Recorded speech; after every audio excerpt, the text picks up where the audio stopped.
You then tell me how easy it is to go and do videos every week. You go and tell me how easy it is to write scripts and to talk to a camera and to film all this bullshit and to actually do these videos and make them work.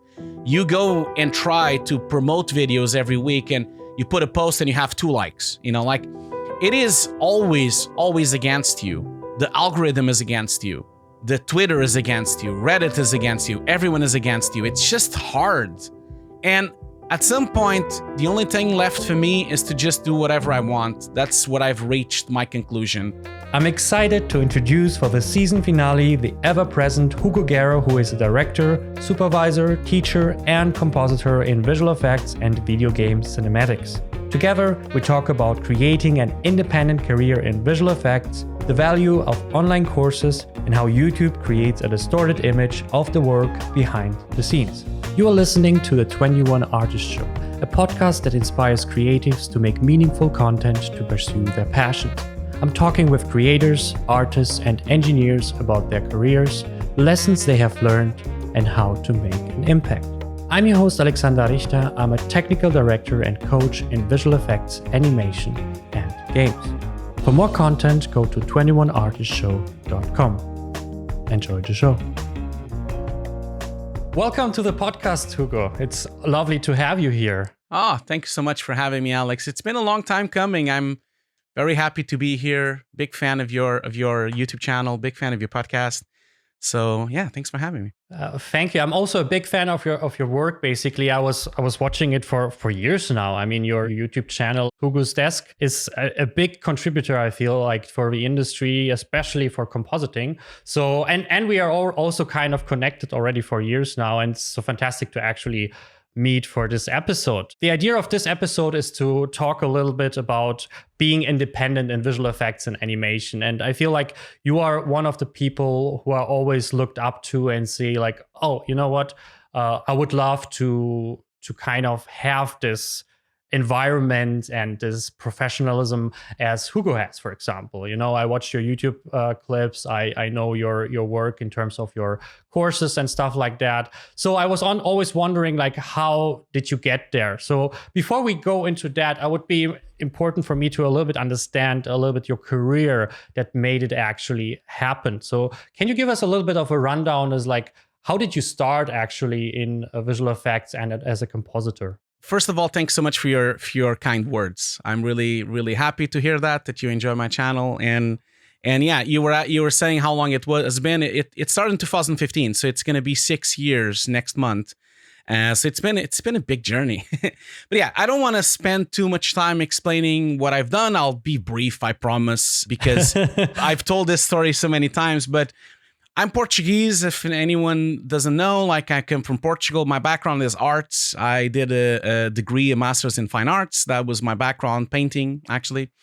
And, but unfortunately in Portugal, it's not very easy to make a living as an artist. So I kind of had to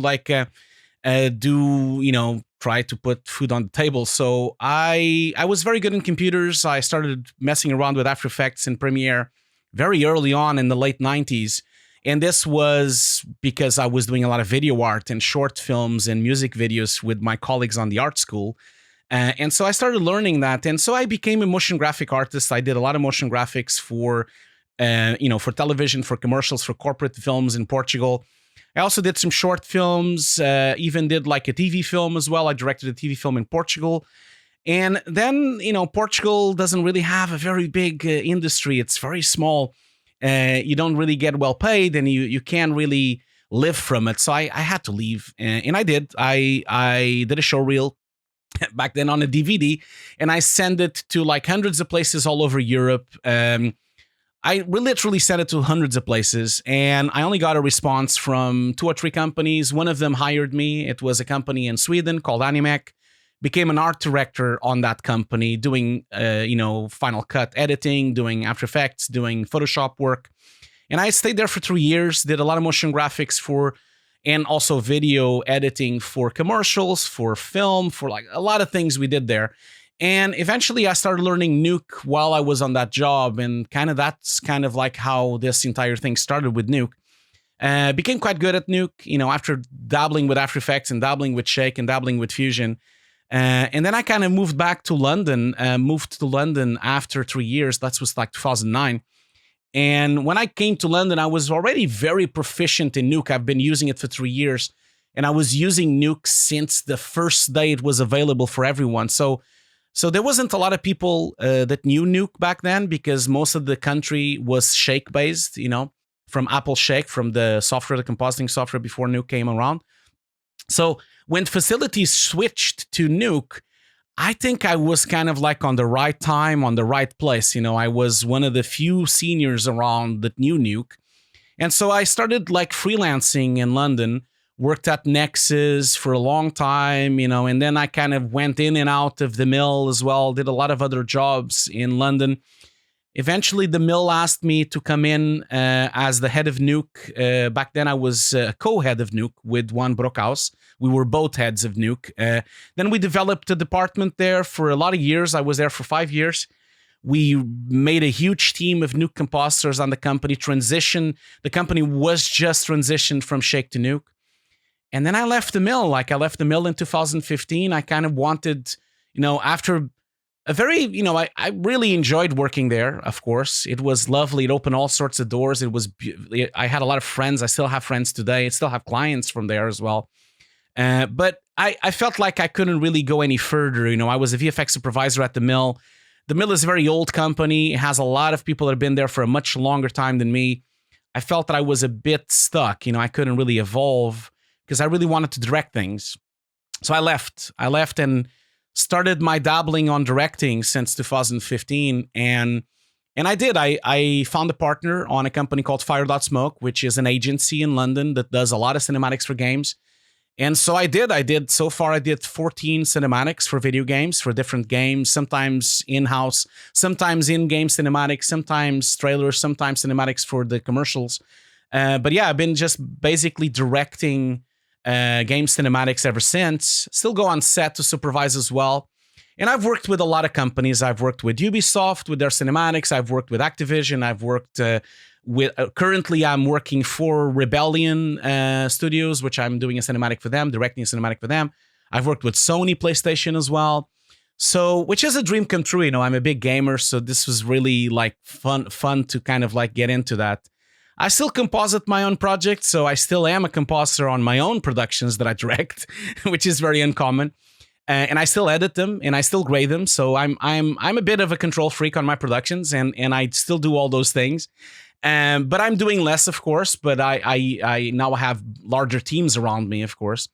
But that's where I am right now. This is kind of like my professional life, so to speak, of how it's going. Currently, yeah, I'm directing for Rebellion Studios. That's my current day job at the moment. Forgot to flip the screen. It's not I don't a problem. see myself. Oh no, it was awesome. Some of that I didn't actually know. Because the thing is, what I like about your career is you were at so many places. So I was just browsing through your LinkedIn profile. I was just clicking on like 5 more experience, and 5 more experience. And I'm like, when does it stop, basically? And that shows how a little bit of the typical way of this industry, but also like how successful you were, because in a way this changing, it's very typical, but you also were longer times in some companies. It was not just like 3 months projects all the time, but also you stayed at some companies. And my question is like basically because the topic is a little bit of this kind of your current independence way of doing things, is like, was that something that you always kind of wanted when you started in this industry, or how did it change? What was the beginning when you were starting in the industry? What was like your goal? I think I did, of course. Like I think from the beginning, coming from an art school, doing a lot of video art, doing a lot of short films, I found a lot of success in short films, and I even got some awards in Portugal and everything. I thought I was going to be directing, I thought I was going to become a director. Of course, directors are usually independent and they usually work for hire and they usually work project by project. It doesn't really work that way. It's not easy to be a director. It's not easy. I couldn't really do that. I tried, but I had to like go in another way. I was very technically skilled, so I kind of used that to my advantage to try to like, get some work, get some financial stability so that I can kind of like return to it. And I think that's what I'm doing now. I'm trying to return to a more independent freedom. I've always been very creative, Alex. That's the thing. Like I know a lot of people that prefer to stay on a company for 10, 20 years. I don't really like that. I don't really see myself working for other people. I don't really enjoy the fact that I'm staff on a company. As much as I loved working at the mill and it was amazing and it's one of the best places I've ever worked, it was also it was a struggle as well for me as an artist, because I was working with other people's work. I was not really being able to give my own spin on things. And that's what I'm trying to do now.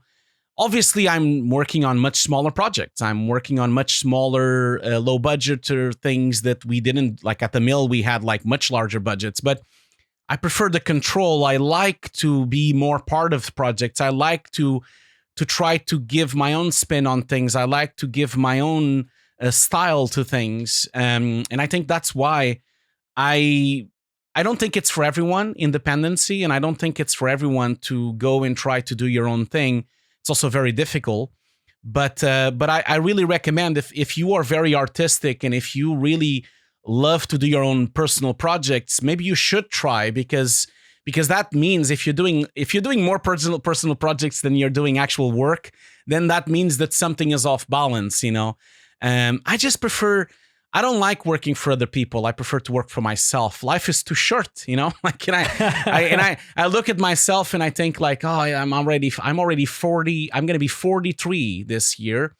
And I'm thinking, man, how long do I still have to do anything? I probably have maybe a good 20 years left, maybe not even that. So how many projects can I do? Maybe I can do 15 projects until I die. So I start looking at that in that way.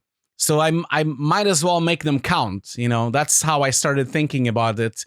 Instead of just like doing endless commercials and endless, pardon the pun, bullshit jobs that really, I don't really have any connection with whatsoever, I found it kind of funny because you are currently working for Rebellion, and I couldn't imagine a better title for a company that you're working for, basically, because it always felt like, watching you throughout the years and like watching you a little bit also live in terms of like if we speak, or for example, or watching one of your panels and podcasts, is basically, it always feels like you're always a little bit like rebellious in a way, and I like that because it attaches something to what I think everyone has, this rebellious side, this side of I want to do it my way. Not rebellion in terms of like just against, but more of rebellion in terms of I don't like the way it works, or at least not for me. So I do it my way, and I try to figure out my way without like,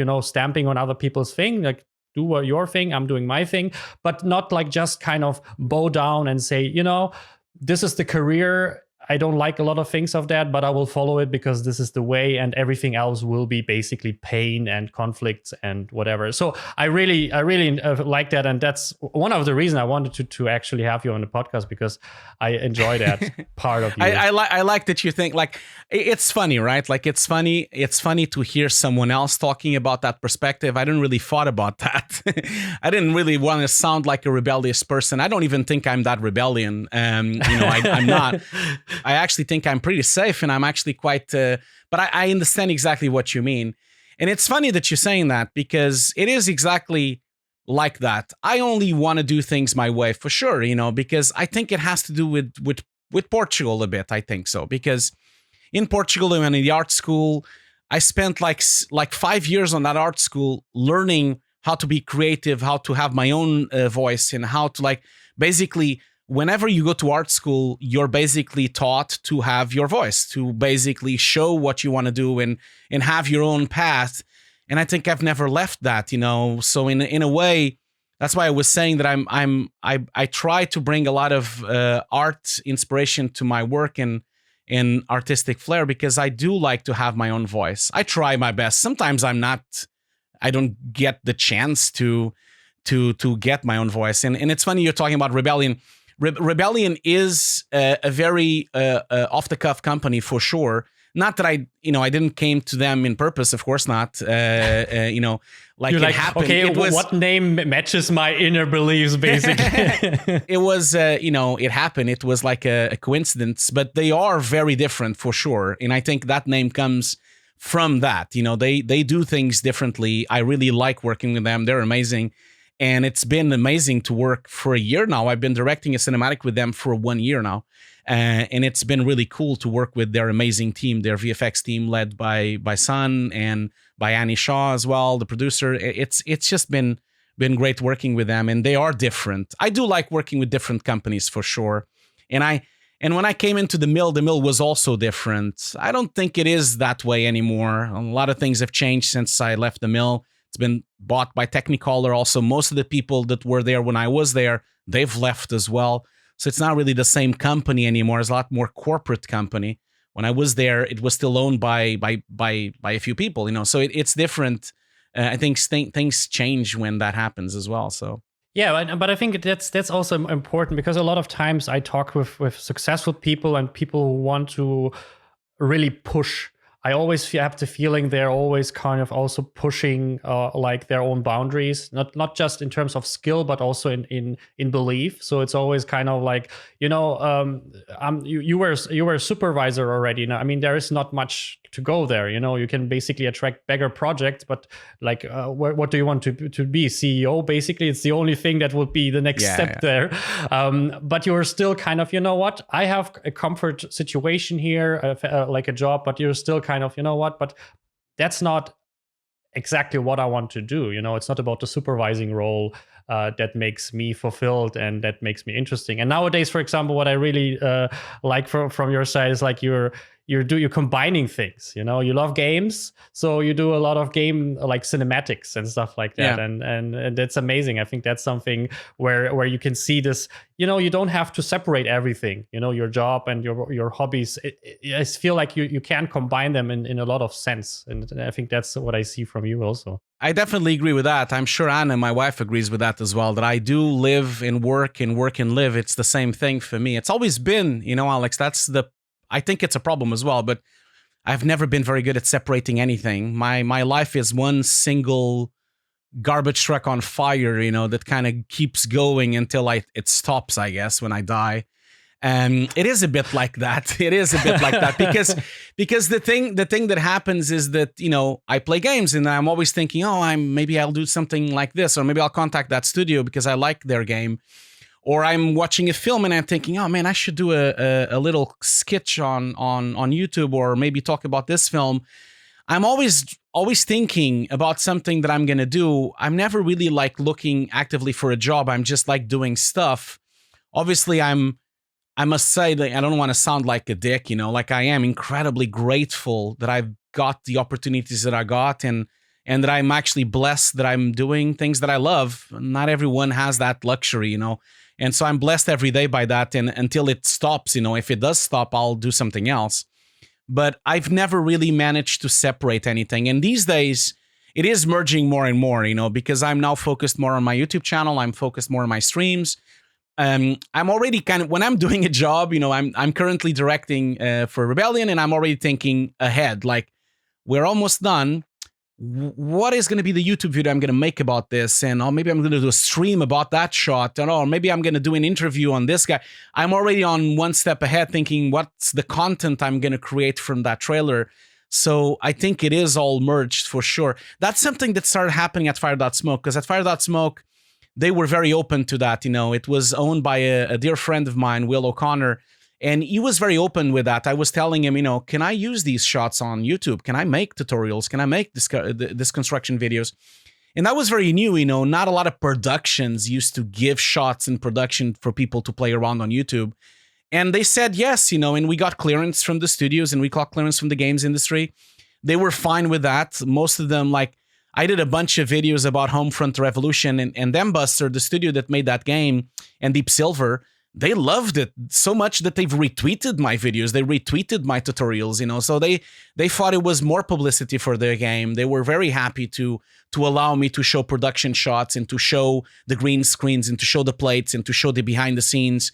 Very different from the film industry, which never allows you to show anything, and I really enjoy the games industry because of that, because they are very open. They want to show every publicity, no matter what it is. It's always good publicity for them.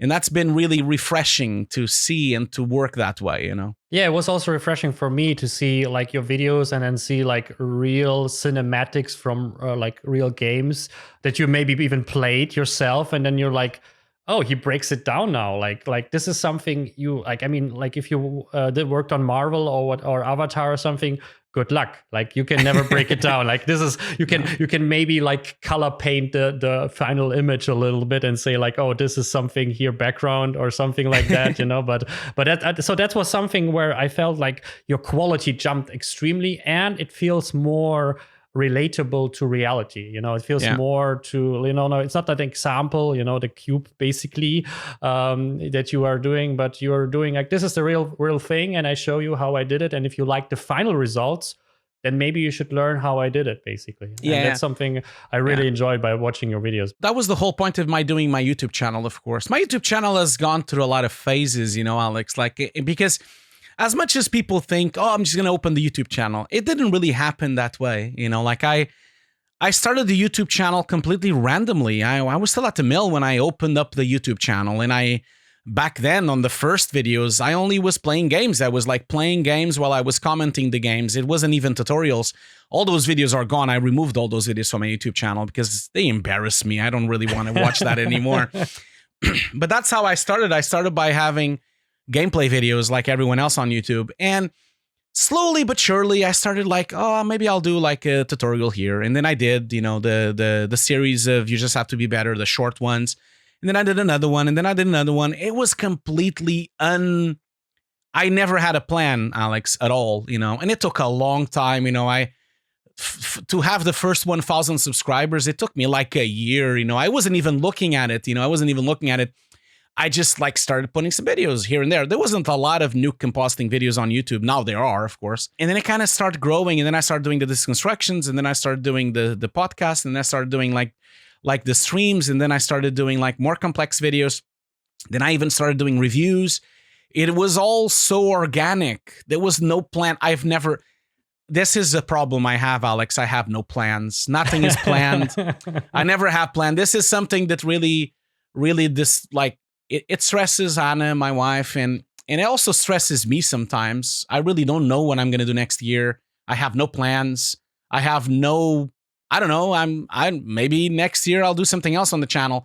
And this is why you see so many different things on the channel and you see no consistency whatsoever.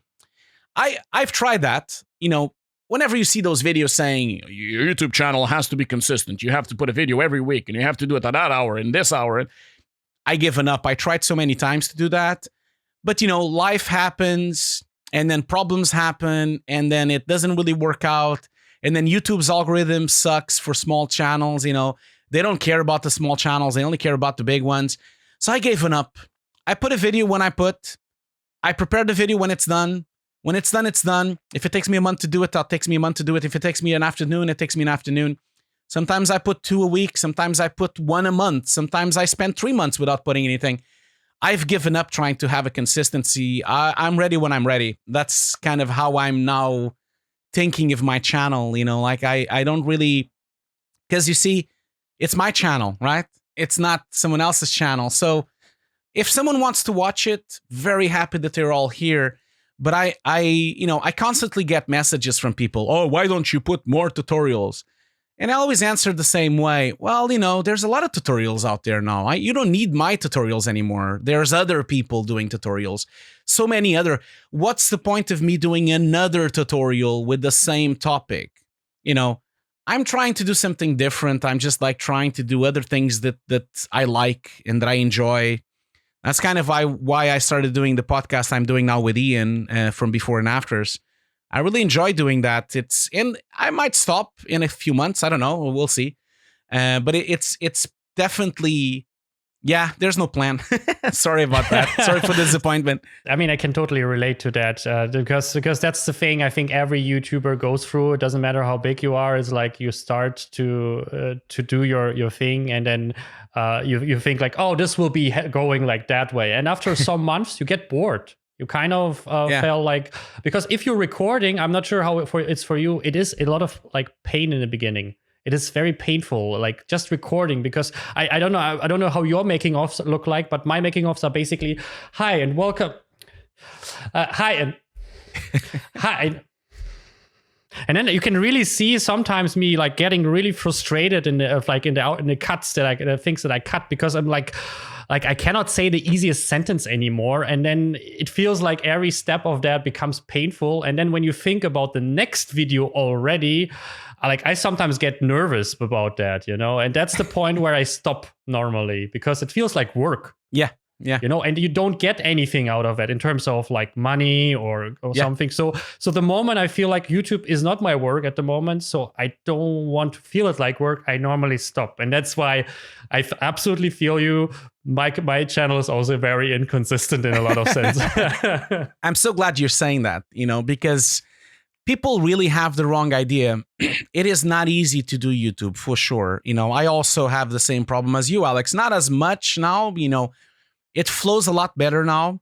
Ever since it's practice, Yes, I started, it was terrible. It was like that as well. Like, it was exactly the same thing. But then I started practicing and practicing and practicing. And when it really changed for me was when I got a teleprompter. I got a teleprompter on the camera, which is like, if anyone knows, it's like a mirror that you can put an iPad with the text. And then I have a software that reads the teleprompter text and it automatically tracks to my voice, So then that's how it worked. Like it kind of helped me.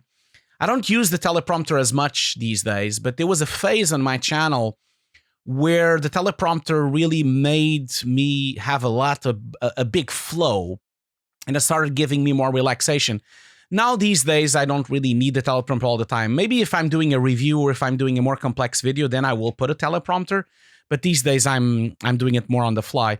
But I'm so glad you're saying these things, because this is what people don't talk about on YouTube. YouTube is stressful. It's really stressful. And YouTube doesn't help at all. Every week I get these messages from YouTube saying, your channel is not doing as good as it used to. Maybe try something new. And they constantly bring you down. They're constantly bringing you down. You put a video up and the video has maybe half of the views that it had before. For some reason, maybe it's a different topic, maybe it's a more niche topic, and they just send you that message right away.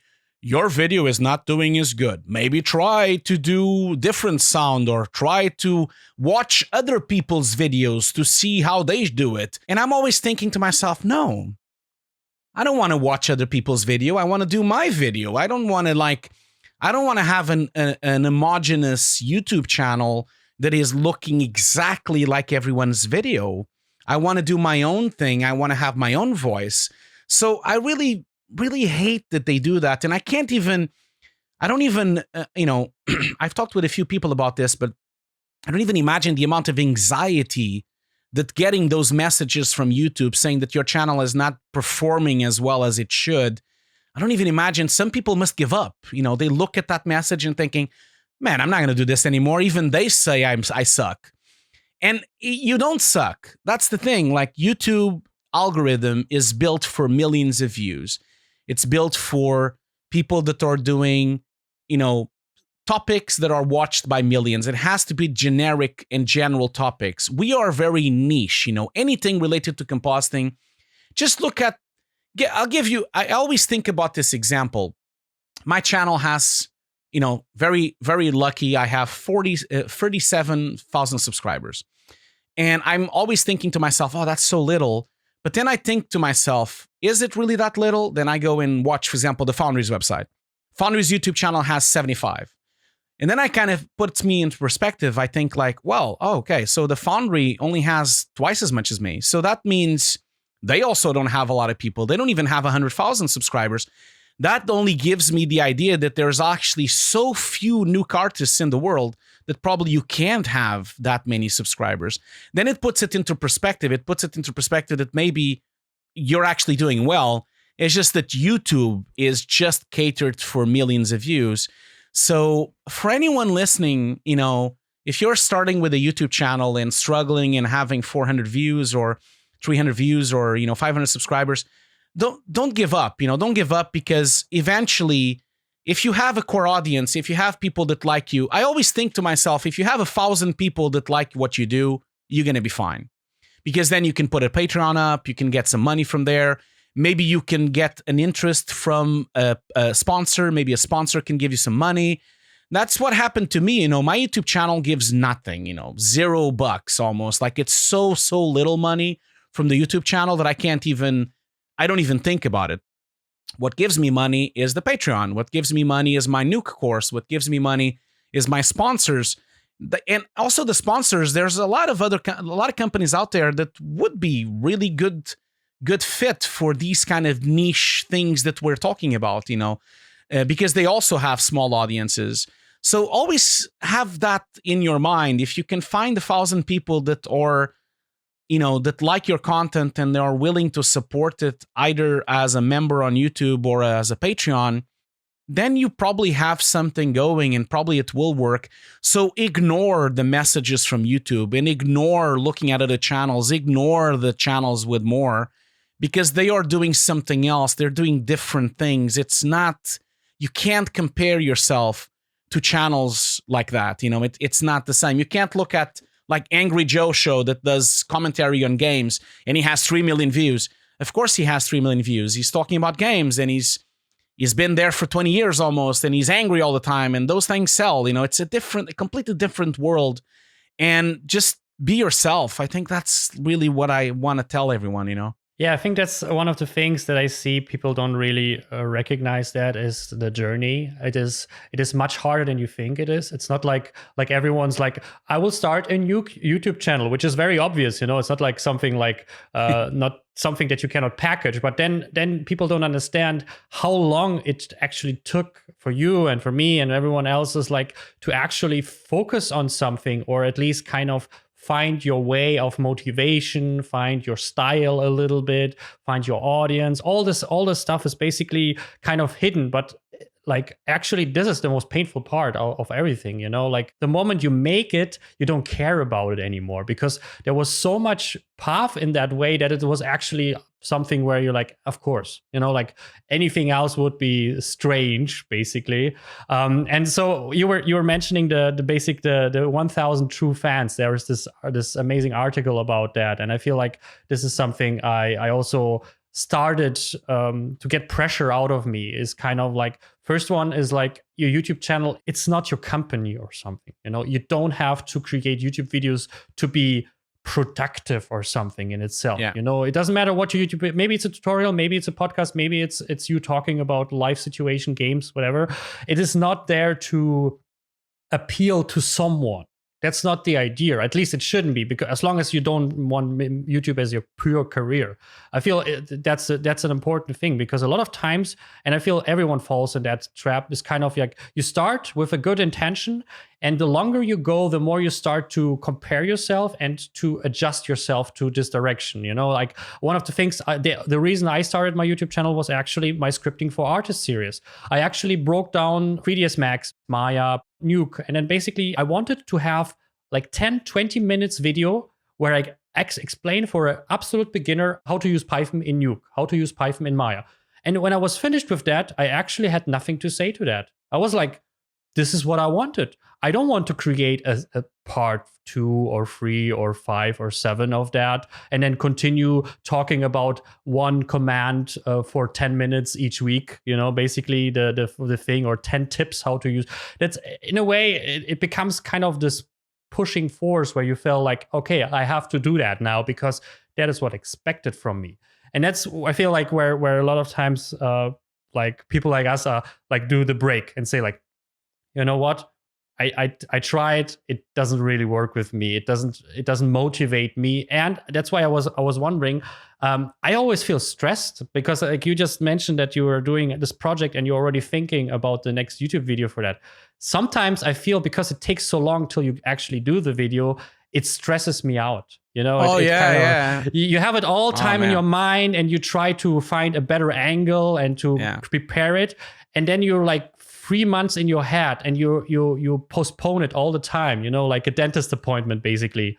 And then when you actually do it, you feel so burned out that you're like just let me finish it. Now, Alex, I'm glad you said that. It's funny that you said that, because I was gonna mention that I have so many videos that I've never finished. So many. You don't even imagine the amount of times that I had a plan to do a video, and I even wrote the script, I even filmed the video, and then I never finish it. I have dozens and dozens and dozens of projects like that, because that's the problem. These things take ages to do. It's really difficult to write the script. It's really difficult to edit. It's really difficult to know when to put it out. A lot of times, some of my videos are too late. I can't even do them anymore. I'll give an example. Like last year, I bought the new Mac Pro, 2019, and I was for some dumb luck, I bought it very very early on. So when I got the new machine, there was no video on YouTube about the machine. I think I was one of the first people that got it on Britain. It was like the 20th of December. This was like really maybe 10 days after they've put it for sale. And I thought, man, I'm going to do a video about this machine. I'm going to do a review about this machine. And I filmed tons of footage, filmed tons of things. I filmed all sorts of things. I even filmed myself talking about it. I have a script, and started editing and editing and editing it. And then YouTube started popping in all the videos of all the reviews, and then you started seeing other reviews from other people. And then a million views, like all these people making the reviews. And then, I had some problems in my life. There was some personal problems. Then I kind of had to pause my work, and then came back to the review again. And then I had another personal problem. Then I had some personal problems with my dog. She was sick, and it just dragged and dragged and dragged and dragged, and life just happened. And that video is still not out, and that video is now, I've been filming that video for 1.5 years. It's pointless. It's not even relevant anymore. Most likely it will never come out. And just like that video, I have like 20 videos like that, of videos that I started, like of a specific technique or a specific compositing thing that I want to talk about, or talking about photography, or I have so many of those videos. And it's difficult because, it's really hard to spend so much time on something without getting any money, of course, because this becomes a personal project almost, because you're not going to get anything from it besides the views and the likes, nothing else. So I completely relate to you, Alex. Like it's so difficult that I have more unfinished films than I have finished, and I only have like 40 videos on my YouTube channel. I'm sure if I go to my server, I'll see that I probably have 100 videos incomplete, and that happens all the time with me. And people complain, they bitch, like they message me saying, oh, you said you were going to do the review of this. You said you were going to do the video of that. And I just answer to them, well, life happened. And then they answer back saying, but you should do it. You promised. I'm like, well, I didn't promise, and you're not paying me. So no, sorry. It's gonna happen when it's going to happen. You get a lot of that. I get a lot of abuse on YouTube. I get a lot of abuse on social media privately as well. I get like private, really nasty messages from a lot of people. And that just comes with the territory. I do get a lot of abuse on Reddit as well. A lot of things like that. But, that's just, I guess from the outside, people just think, oh, he's lazy. He doesn't finish anything he's going to do. And I always think to myself, yeah, I know I'm lazy. But have you tried to do it? Have you done it? Because you haven't, have you? So until you go and try to do it, you then tell me how easy it is to go and do videos every week. You go and tell me how easy it is to write scripts and to talk to a camera and to film all this bullshit and to actually do these videos and make them work. You go and try to promote videos every week, and you put a post and you have 2 likes. Like it is always against you. The algorithm is against you. The Twitter is against you. Reddit is against you. Everyone is against you. It's just hard. And at some point, the only thing left for me is to just do whatever I want. That's what I've reached my conclusion. I'll put the video when it's out. If I think it's interesting, I'll put it out. I don't take requests anymore. I used to. I don't really take requests anymore. My channel is now a mental flow of my stuff, of what I like, of what I do, of what I want to talk about. And a lot of it is never going to be finished. And unfortunately, I'm sorry, I'm just not good enough to do all those videos and to have all that stuff ready. I see a lot of YouTubers that manage to do it. I have no idea, Alex, how they've managed. I have no idea. When I watch certain YouTubers that have one video per week and they're like always pumping and pumping. And I look at them and they have 1 million subscribers. And I'm like thinking, do you sleep? Do you have a life? What are you? I have no idea. I have no idea. Or maybe they're so good, so much better that they've managed to do it. Or maybe they have 20 videos up front already made and they're still dropping them.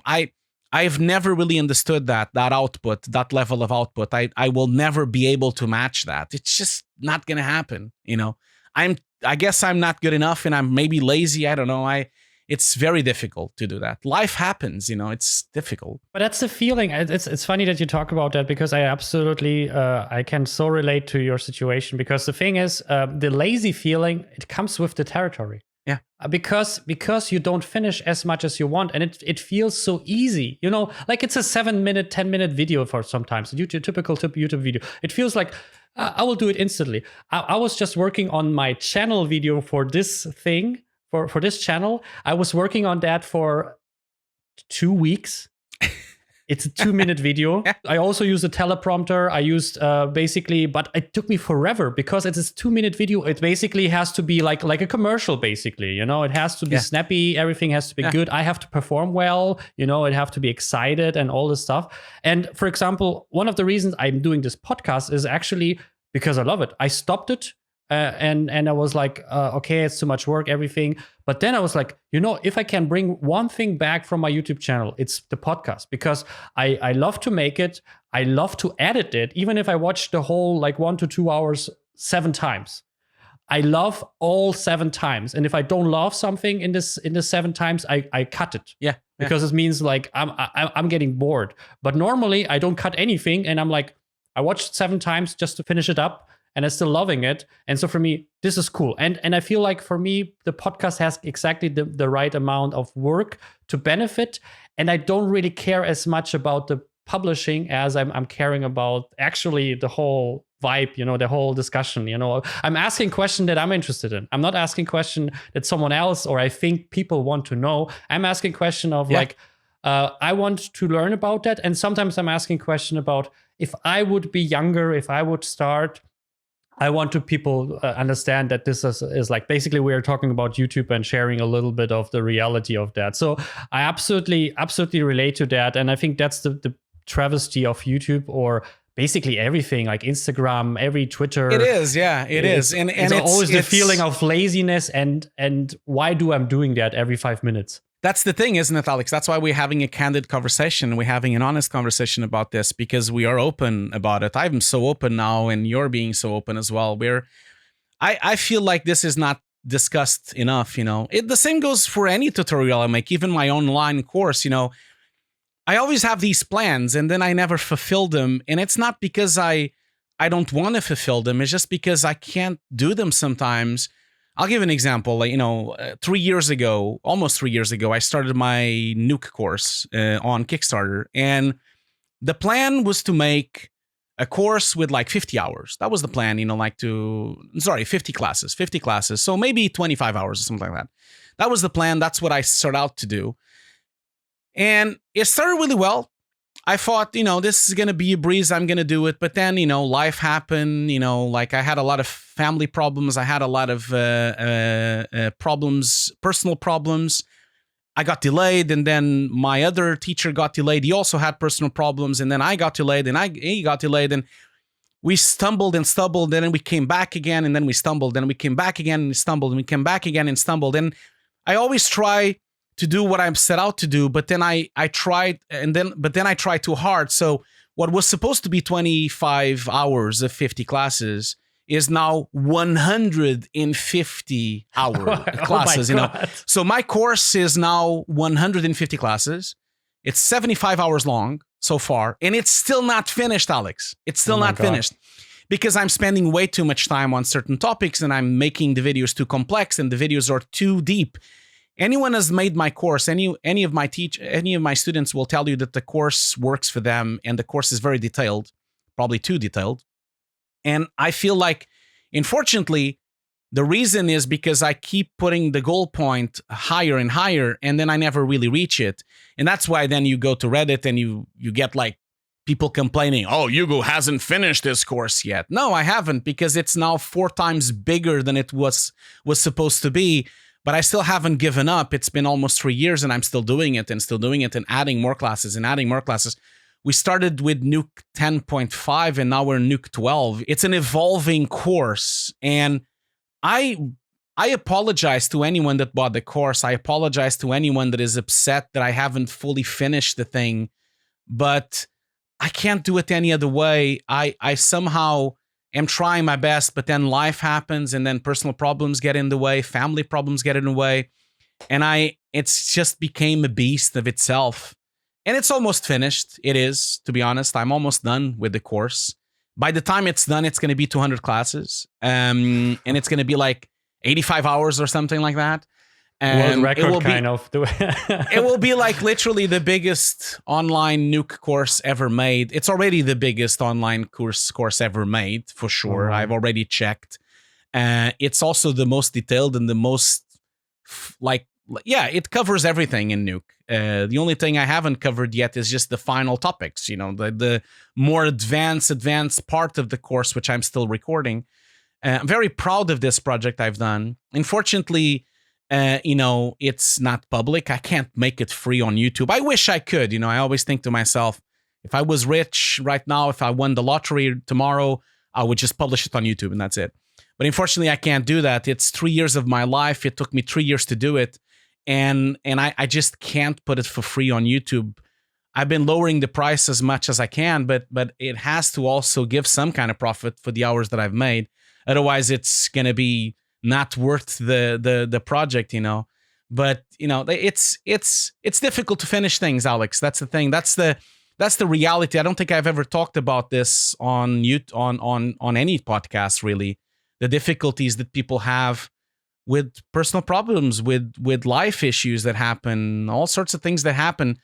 And I still don't really understand. Again, I know I'm repeating myself, but I don't understand how some of these people on YouTube can do the output they do. They must be cyborgs. Or maybe they have a team. I don't know. I have no idea how that works, Yeah, a lot of times I was looking into that because I was super interested. One of my favorite YouTuber of all time is Matt Diavella. I'm not sure if you're familiar. He is famous for minimalism, and he brought YouTube Master. It's a recent course, and I was like, okay, you know what? He inspired me. Actually, he inspired me for this podcast because his Ground Up show was actually the template for this the 21 Artist show. So it was actually something. So I was like, you know what? I'm so thankful for his style and inspiration. I bought this course, and I was not expecting much, but I still found a lot of inspiration from that and learned a lot of. For example, one of the things I learned is the reason why he's successful is not consistency specifically, but he treated each video with quality. He put so much work. He just recording one day for 7 minutes. I was like, oh, this sounds like horrible for me, But actually, when I was looking back, that was the reason why my video quality plummet, because I was actually trying to find a template to just pump out videos, basically. Record it, talk about it, throw a little bit B-roll, and then throw it out. And then, but I mean, you lose all the fun, you lose all the motivation, and your quality it's basically expectation. What happens is okay, he will talk into the camera, he will throw some B-roll, and then the video is finished. It's like, that sounds boring as fuck. Yeah. Why do you do it? What is the purpose of your YouTube channel? What was the idea, and how does it work with your, I don't know, independence? How does it work with your courses? What is the benefit of this thing, basically? I don't know. Why do I do it? I should shut it down today. I should really shut it down today and kill. I thought about that many times, Alex. Many times I thought I'm going to hit that button called delete channel because I can't stand this anymore. No, I'm joking. But sometimes I do. Sometimes I do think oh, this is so much work. Why am I still doing it? And sometimes I do think like that, of course. But it started in a simple thing, I thought, there's not a lot of YouTube channels out there doing complex compositing. So yeah, I'm going to do a few videos about it because I couldn't really find a lot of production level stuff. And I always thought, I always feel a bit responsible when I'm senior because when I was young, I couldn't find anything. There was no YouTube. There was really just books and DVDs. And I felt like it was very expensive. So I felt like, somehow I felt responsible. I've managed to succeed in my career. I managed to reach a high level of work and professionalism. And I felt, well, it's probably my responsibility to try to help people that are trying to grow as well and try to learn. And that's how it started, Alex. I wanted to try to help and try to do what I didn't get when I was young. That was the noble thing of it. But I failed a bit because I always feel bad. I wish I would do more. I wish I would do more videos. Whenever I have one, it's so funny, isn't it? Because you get all the nice comments, you get all the likes, but then there is one bad comment, and that's the only one that sticks. The bad comment is always the same. Oh, you don't do enough videos, or this video sucks, or you should do another video about this or that, and I feel bad every day. I'm feeling like, oh, I wish I did more, and I wish I could transfer my mind into YouTube and just explain everything that is in my mind. Because sometimes I wake up, I have an idea for a video, and I'm thinking, man, this video is going to be amazing, and then I think to myself, but it's going to take a month to do, and I'm not going to do it. It's really, really... because your life is on hold, no? During that time. Exactly, that's the thing. When I'm really, really going for on a video, like a big review or a big tutorial or even one of my videos on my course, everything stops, man. I don't have time to go anywhere. I don't have time to... I'm working late nights. It's like it's a struggle, and sometimes you can't pause your life. It's funny. I don't really know anymore why I'm doing it. Not anymore. I think I love to do videos on YouTube. I do. I enjoy them. Not entirely sure if I have a motive anymore, because I am not really doing a lot of tutorials anymore, because I do often some tutorials when I'm doing streams on Twitch, but that's a different thing. That's the Twitch streams. In the live streams I do, those of course are workshops and those are pure tutorials, but I'm thinking of bringing my channel to a different audience now as well. I'm now that I'm older, now that I've experienced so many things, and now that there are so many YouTube channels doing the same that I used to do, I kind of feel I don't want to repeat anything. I think there's a lot better Nuke artists out there now to do these videos, and I feel to myself, I'm not going to waste my time doing the same as they did. I might as well just retweet or point to their videos and say, go and watch this. I do that to my students all the time. You guys should watch this video and that video and that video and that video. I just think, maybe I should talk about other things. I want to talk about the state of the industry. I want to talk about, mental health in the industry. I want to talk about the creative process. That's why I did the panels with Cave Academy. That's why I'm doing the podcast with Ian from Before and Afters. Ian Fails. We talk about the topics that really interest me. This morning, I launched episode 3 of my podcast, and the main topic is why so many behind the scenes and making offs pretend that there were no visual effects on films. Why do they make this CG is bad and there's no CG? We did it all for real. When it's all bullshit, they of course used CG and used compositing. It's just that they're trying to pretend that the actor did all the stunts. So that was a main topic.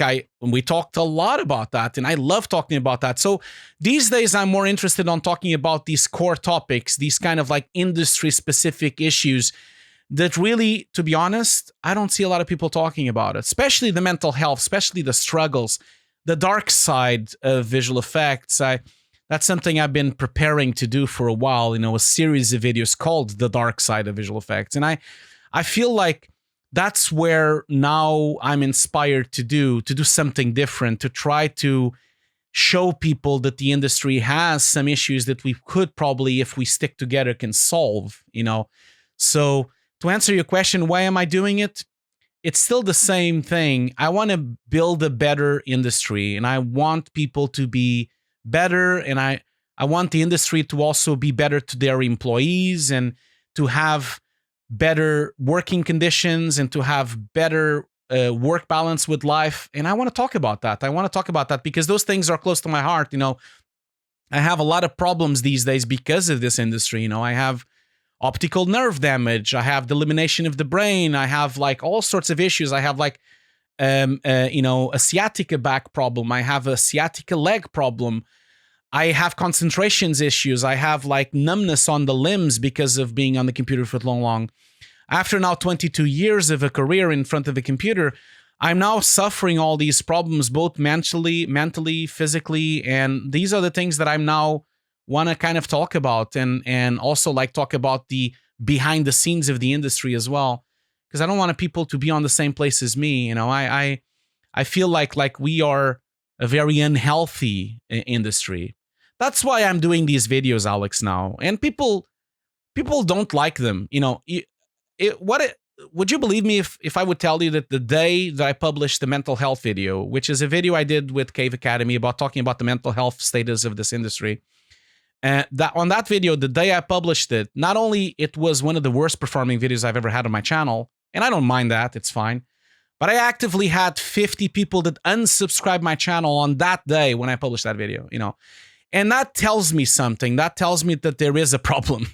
That tells me that people don't want to talk about these things. They just want to talk about the fancy behind the scenes and the breakdowns, and they don't really want to spend too much time talking about the bad side of it. Not that I only want to talk about the bad side. I want to talk about the good stuff as well. Still love this industry.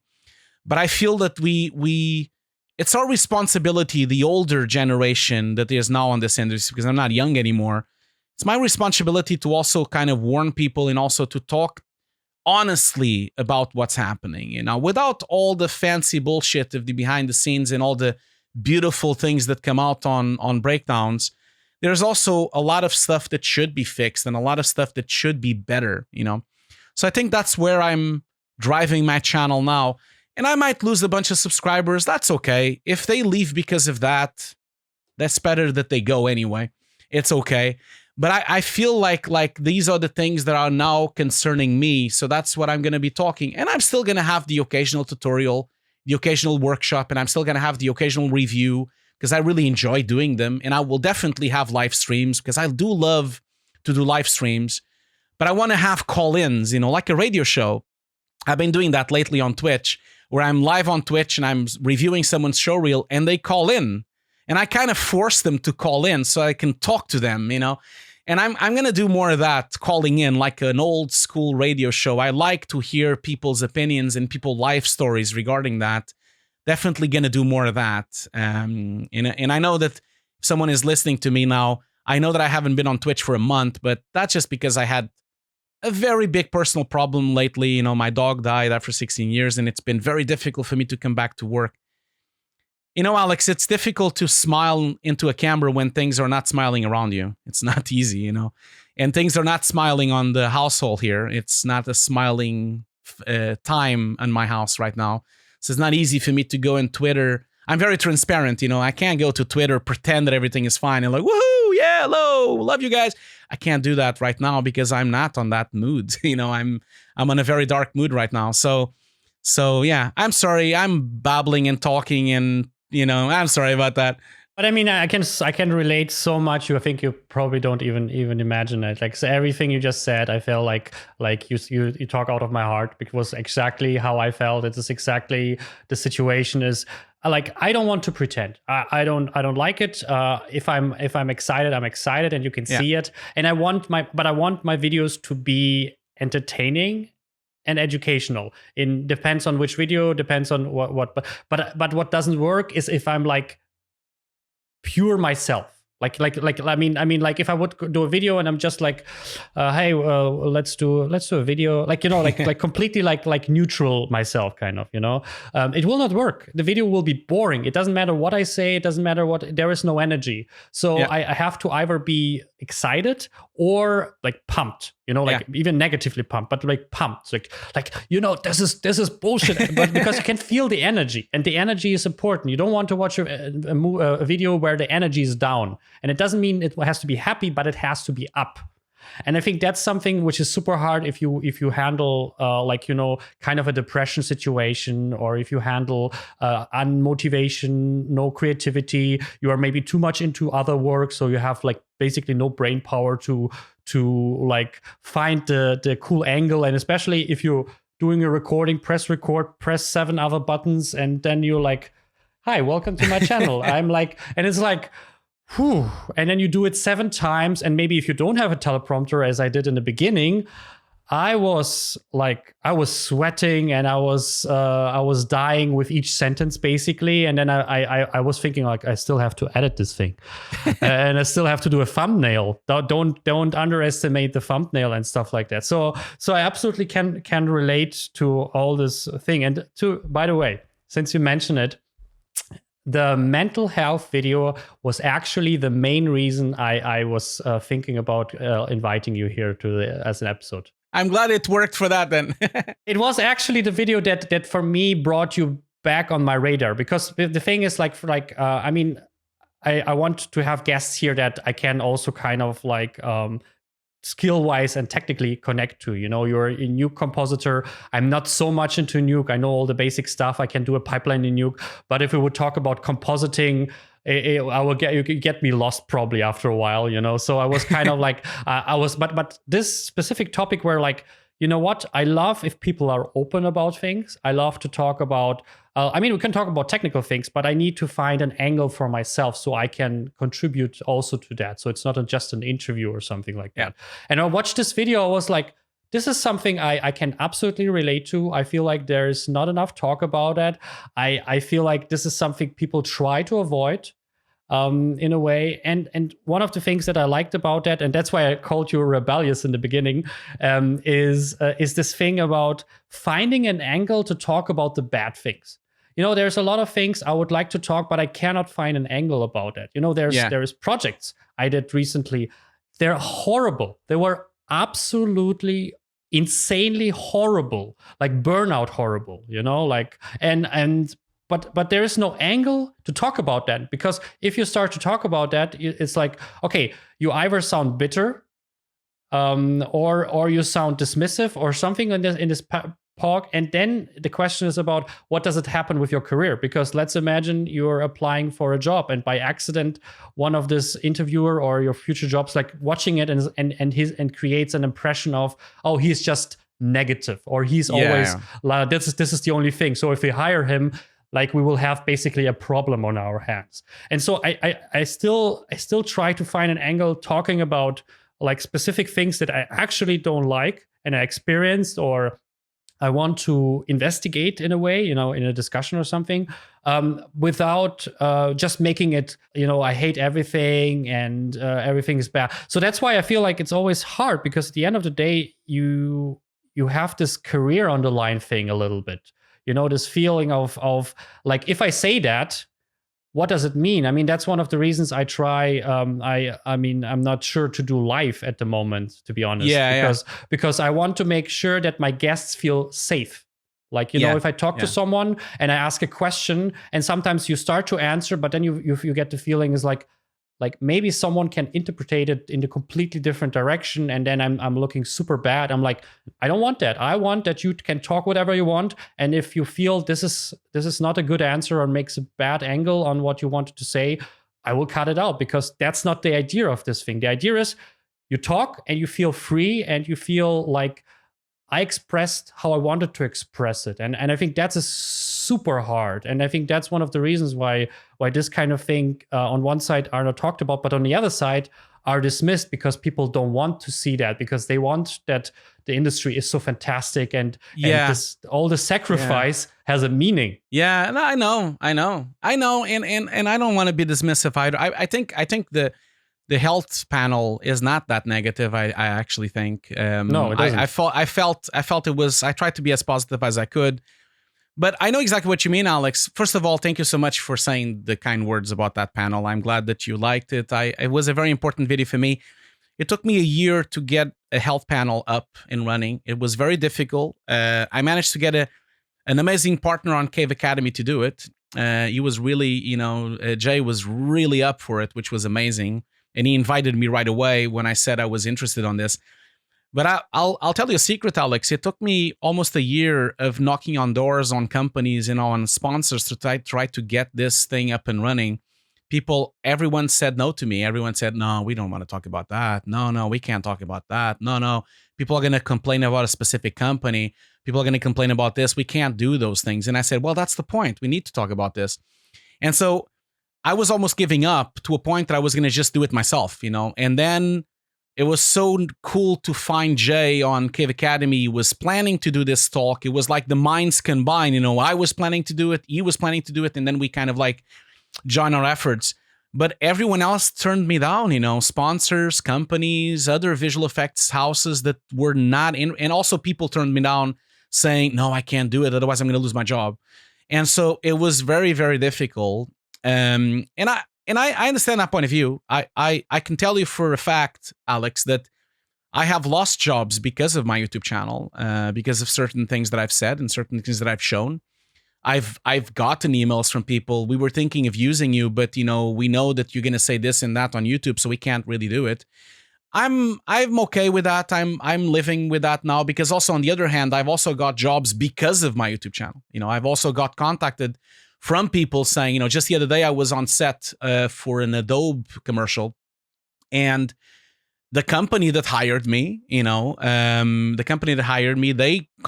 can't really talk about who it is and what the job is, but not yet because it's NDA, but the company specifically told me, we contacted you because we love your YouTube channel, so we want you to be on set for this. So it happens the other way around as well. And I guess that's the thing with the fans and people that like my work or don't like my work. But it is tricky to talk about these topics because there is always that fear that you might get fired or you might get misinterpreted.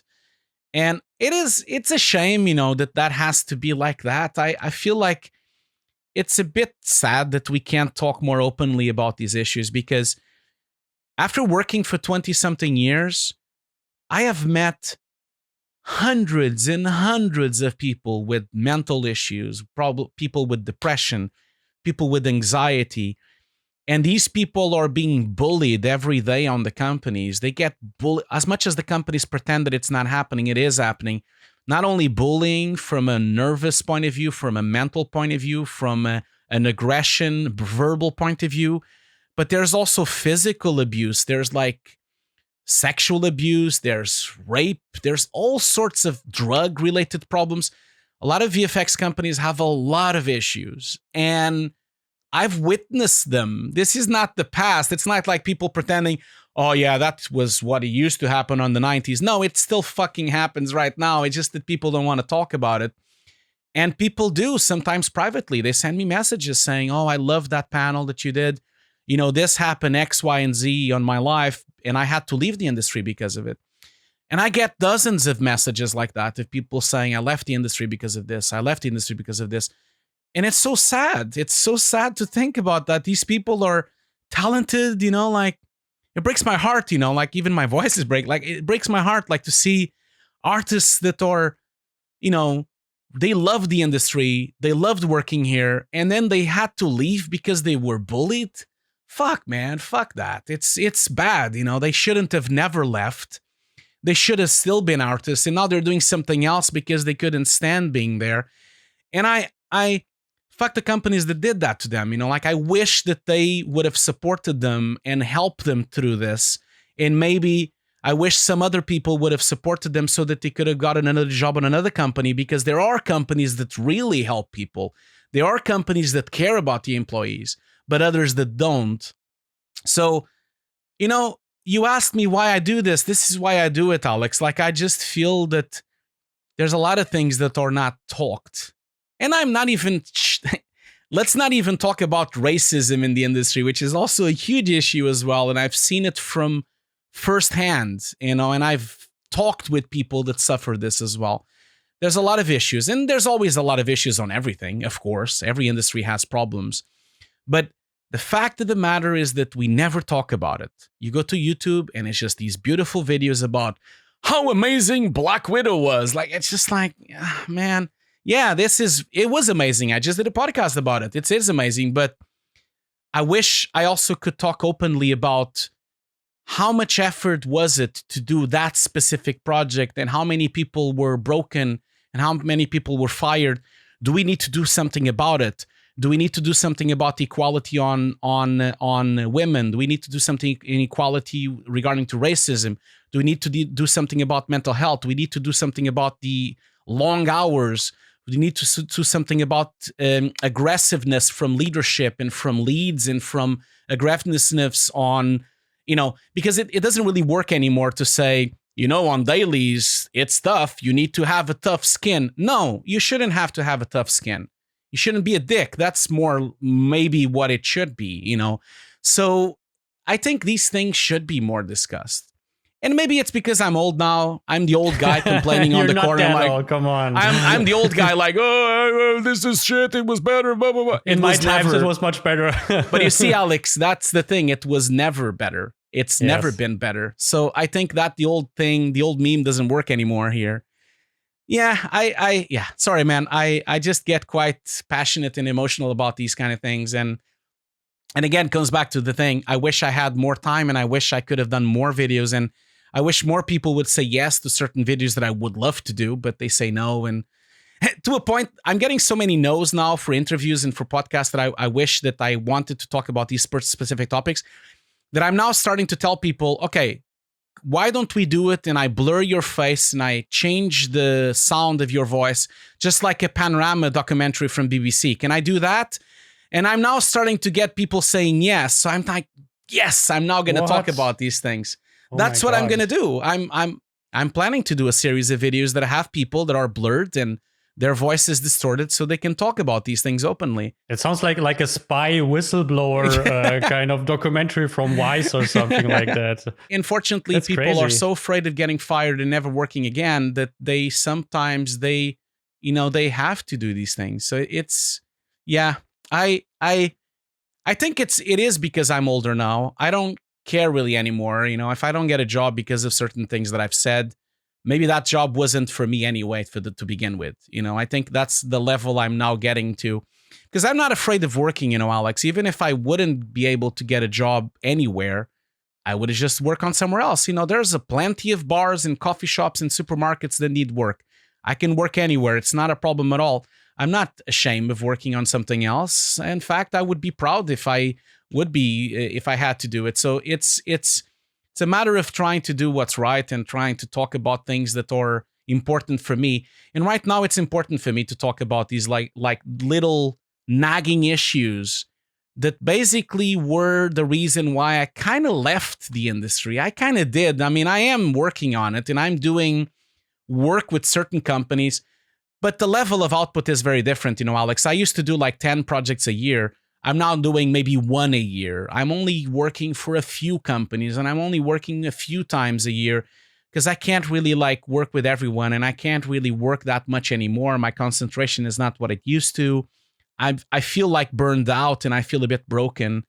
And I was burned out when I left the mill. I was basically burned out. And that was one of the reasons I left. Not that it's not their fault that happened. It's a systematic problem of the industry.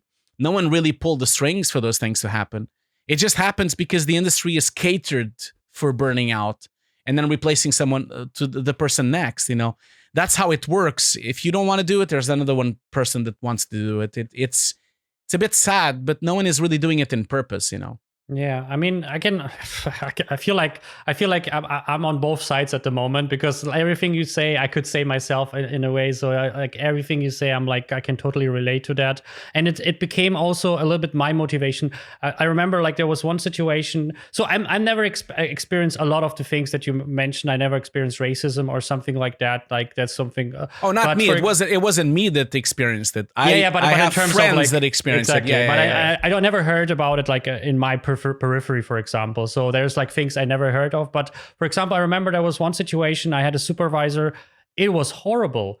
And I remember we had a producer and she cried each meeting, basically. After each meeting, you can saw her sobbing outside because he was pressuring so hard. And the thing is, after in retrospect, I know that he was under a lot of pressure himself. So it was not that he's just an asshole and that's because he was over the line for no question about. But I remember I had to talk with him and he made me so feel bad about myself that I was I feel wrong. I feel like I'm doing everything I do is wrong. Yeah.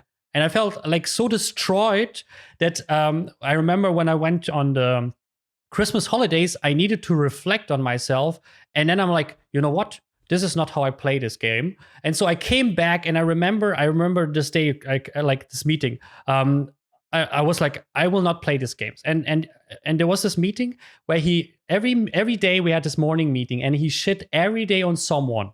Like every day, someone's fault, like da. So I remember there was a lighting guy who I was the TD for the lighting department, and he was basically working with me. So we were doing like passes and whatever. And then he was like literally saying like, this is bad. Why didn't you talk with me? La la la la la. And I didn't say anything. After the meeting, I said, I want to talk to you. And you have to imagine, he's my supervisor. Like he is at least 2 roles above me, you know?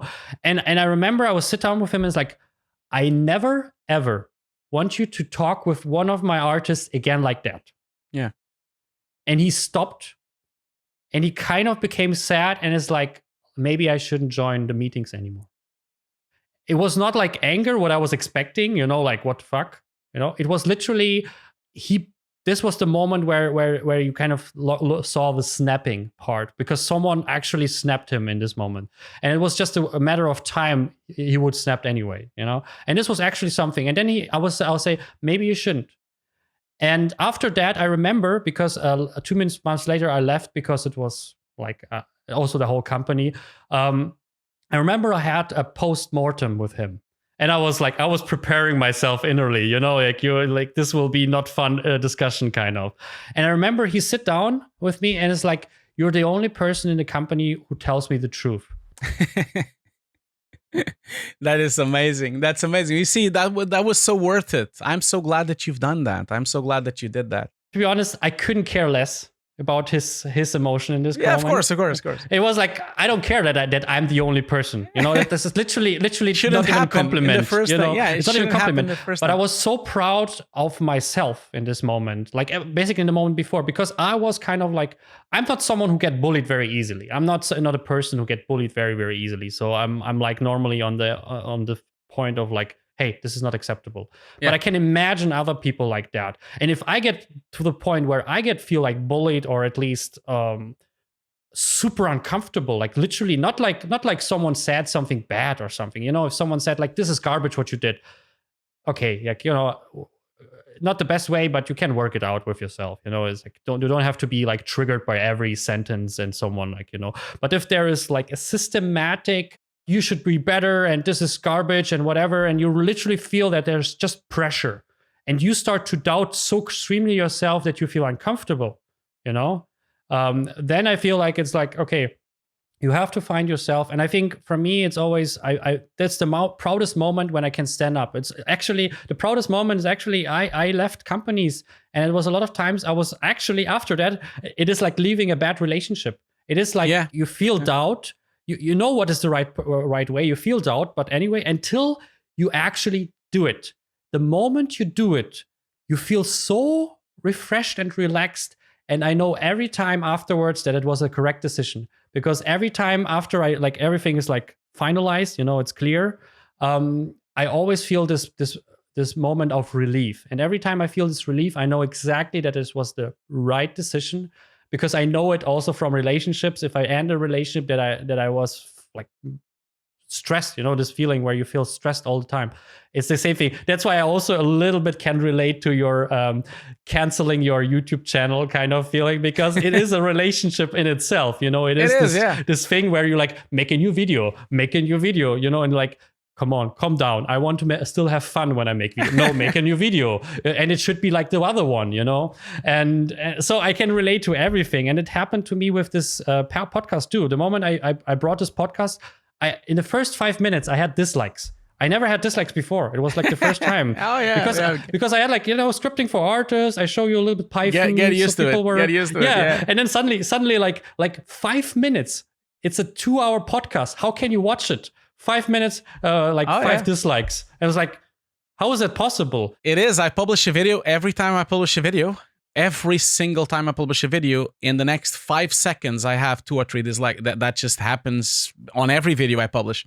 Yeah. Even this morning, I published my episode 3 of my podcast. I had 1 like, and then I had 1 dislike right away. The podcast is an hour and a half. And in 5 seconds, the guy or girl put a dislike. So it's fine. It's okay. I will always remember what Alan McKay told me on the podcast when I was with him. He told me, don't be bad about the dislikes. That is their way of saying hello. And I was like, okay, I see what you mean. They're just saying hello, saying, here you go, I still fucking hate you. Here's the dislike. So I think, I'm over it now. I'm happy with it. There's always going to be dislikes. I have a lot of videos that have a lot of dislikes and other videos that have almost no dislikes. It kind of goes up and down. It's fine. I don't think it's a problem. Don't think much about it. I think YouTube is catered like that. Think about it this way. YouTube algorithm works for activity on your channel. So a like or a dislike is measured the same way. So the more dislikes you have, the more the video grows on the algorithms. And it doesn't matter if it's a like or a dislike. It's counted as one activity that the channel had. So, don't worry. It's not going to do anything about the video. Nevertheless, guys, if you like what Hugo's doing, just leave a like on his yes. video. I think that's something I appreciate everyone. Yes. Everyone kind of love and it. if you hate my guts, please leave a dislike as well. Please do that as well. At least do something. Yes, exactly. Do something. Welcome to our short mid-episode coffee break. If you love the content and would like to have a successful career in the film or games industry yourself, check out my website 21artistshow.com. There you can find helpful articles, masterclasses, and coaching opportunities that help dozens of my students to bring their profession to the next level. That's all. Check out 21artistshow.com and share the podcast with cool people you know.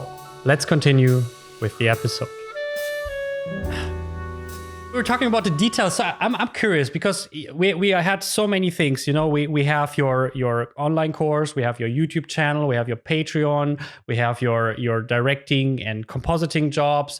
I'm pretty sure I forget at least 7 other things here. So what are the things that you would say is like really works for you, where you feel like it is this perfect balance of you get something out of it financially and you feel like super motivated in that? Because again, like YouTube feels like it is a love-hate relationship, which I can totally understand. And there is benefits, but there's also negatives. But what you would say are the things that you feel like it brings you forward, like professionally, career-wise, and it also has this kind of angle where you feel like, this is mine and I can control it and I have this. Absolutely. YouTube is not really my financial work. That's for sure. It doesn't give me enough, not even Patreon as well.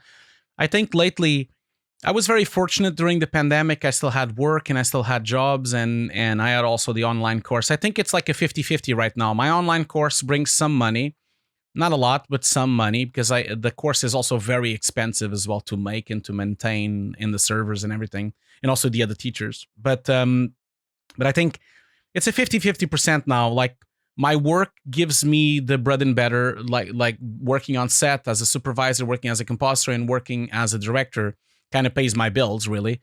And then the course is a bit of an extra. And then YouTube and Patreon is really just really small, really, to be considered income, really. So I guess that's the plan I'm doing right now. I work once in a while on a job. I look for them and then I get them. Very fortunate that I sometimes get contacted. So it's been like that for a few years now, that as long as I have 1 or 2 trailers or 1 or 2 projects a year, it usually is enough income for me. And that together with the course and together with the Patreon and the YouTube, it's kind of enough to pay the bills. I'm not wealthy at all. I don't earn a lot of money, but I'm very economical as well with my stuff, and I don't spend a lot of money. That's for sure. I don't really do a lot of vacations. I don't have a car. I don't buy fancy clothes. I go to Primark. My wife buys the clothes for me, and I don't really spend a lot of money except on equipment. Equipment, I really have this kind of mentality that it's all or nothing. I buy the best stuff always because I know it's going to last me years. Every time I buy a computer, it lasts me 7-8 years. It's been like that for decades now because I always try to buy the most fastest thing I can find at that moment. and with the most amount of memory, the most amount of graphic card, most amount of VRAM, so that it can last years and I don't have to think about it anymore. So the same with cameras, the same with microphones. Same. So when I buy equipment, I buy it through my company and I buy it really advanced stuff. But everything else, I don't spend much money. So I think my dream, if you would have asked me that, Alex, what would you like this to be? I wish that at some point I can maybe direct once a year something that gives me some financial stability. And then I keep doing my YouTube channel and my podcasts. I think that's my dream, to just do one job once in a while and to keep doing my YouTube and podcasts. I love doing those things. I feel at home on my Hugos desk, on my office here, and of course playing my games and being with my wife. And I also have projects with her as well. I'm doing a cooking YouTube channel with her. It's very small, of course. It's very few subscribers. It's just started. So we're vegetarians and she's pretty much vegan. So it's a YouTube channel that only has recipes from her. She's an incredible cook. So Anna does this channel. I only film. I don't cook. I'm terrible at cooking. So she does the cooking. I only film it and edit it. And eat. But yes, and eat, of course. So we're doing that as well. It's a channel called, Garlic Greens and Company on YouTube as well. We're planning to do a podcast about films, about movies in general, because both me and Anna have, I would say that we have a large, we have a large knowledge of film. We've watched a lot of movies during our life. And so we want to do a podcast about that. We're planning to start in a few weeks. So that's my plan, Alex. I'll tell you one thing, what I will not do is I will never, ever in my life again, if I can help it, ever work as staff in a company ever again. I don't think it fits me. Nothing against the companies. It doesn't fit me to be staff in a company. I've been fortunate to do other things now, and I will only do it if I really have to, if I have no other financial stability. But I just don't feel, and also I don't think the company will get the best out of me. I like my office. I like working from home. I've been working from home for 6 years. I know everyone is now working from home, but I have already been doing this for 6 years from home. I like my own machine. I like my office. I like the way my lighting is. I like my monitors. I like my own calibrations. I don't enjoy going to a company, sitting on a chair randomly, having a random computer, not knowing, having bright lights inside an office, having the noise of other people. And also, to be honest, a lot of times when I worked staff in companies, I spend more times in meetings than actually working, especially because I was a supervisor. So I definitely spend more times on meetings. And so if I can avoid it, I will not be staff ever again. It's not for me. It's for a lot of people, not really saying that you shouldn't or should. I'm just saying that it didn't really work very well for me. Of course, I've said that, I did work staff for almost 15 years on different companies, but I don't think it works for me anymore. I don't think in this state, on this phase of my life, I don't think I can do that. You've grown out of it, basically. I don't have a work schedule, Alex. I wake up and I do a few things. I do a few tweets and I edit a few videos and do a few tutorials for my students and then answer questions and then I go to bed. I don't really have a schedule. Some days I work 10 hours. Some days I work 5. Some days I work 15. Some days I work all night and work 2 days in a row. Sometimes I spend an entire week without doing shit. So I don't have a schedule anymore. And I'm very proud of that because I am terrible with schedules. The thing that I most hated at the mill was that we had to be there at 9:30. And oh my God, I hated that. Which is not very early, to be honest. No, I know, but I'm not an early person. But you need to understand that being on central London at 9:30, you have to wake up quite early. So yeah, you have to. I used to wake up at 7 to be there at 9:30. So it's not for me. And again, I don't want to sound like a dick. I know a lot of people have to work very early, and I know a lot of people have to go to offices. And if I have to, I will do it. I don't want to be this, I don't want to sound like I couldn't do it. Of course I could. I'm just been fortunate. I'm so blessed that at least I've managed to kind of survive and have enough income to do whatever I want at the moment. It might not stay like this forever, of course. Things go up and down. I used to have more work than I have now. So it could be that I have to go back to the office and I have to go back to other companies. as it stands right now, I am fortunate and very blessed to have enough work to keep going, so. That's not how I see it, that you are kind of like, I don't know, in a way blessed or lucky, because I always feel like this is a decision. This was a choice. This was a like work in progress. It's not like you're suddenly decided from one day to another. I'm doing whatever, and then you're just rolling with whatever comes, and you're just I know, like and it wasn't chilling easy. at home. I don't want people to think that I'm being grateful that and I don't want people to think, oh, look, listen to him. He doesn't want to work or he doesn't want to go to an office. It's nothing like that. I actually work a lot, and I think if anything, I work more now than I used to work when I was at the mill. I work more hours and longer hours because everything is work. When you're having a YouTube channel or a stream, or when you're working as a director or even a compositor, when you're juggling so many different things, you just work. And that's really what I do. I work much more hours than I used to, for sure, so. I think I would love to see at the end of the videos, because at the end of the food videos, it's always like, I also saw by the way the YouTube videos of your wife. You see how this amazing like steaming like whatever you just created. What I miss is you sitting there for the next 5 minutes and just eating, like just like a camera, and then you can see like how much you enjoy it. And I think this is basically like, cool food shots. That's fantastic. But what really would get me over the edge is like seeing someone really, really digging it. I think then I will like, okay, I want to try too, just by watching this guy. You're going to get what you're asking, Alex, because we're planning to start Twitch streams where Anna is going to be cooking live. And I'll be on the room because I'm filming while she's cooking for the live stream. And so, yeah, we'll eat at the end for sure. So you're going to get what you ask for. See, we already have in sync on that one. What I'm curious, just because you kind of broke it down, if I would put it into a cake diagram, how much percentage would you say are all these parts that you do at the moment? I would say that probably, I would say it's like maybe a 3-cut thing. I spend like maybe a third of my time working in production and directing and either on set or working in compositing. Maybe 33% of my time is that. And then the other 33% is to just like, actually edit videos and film videos and actually make the videos, the streams and the tutorials on my channel and also on my course.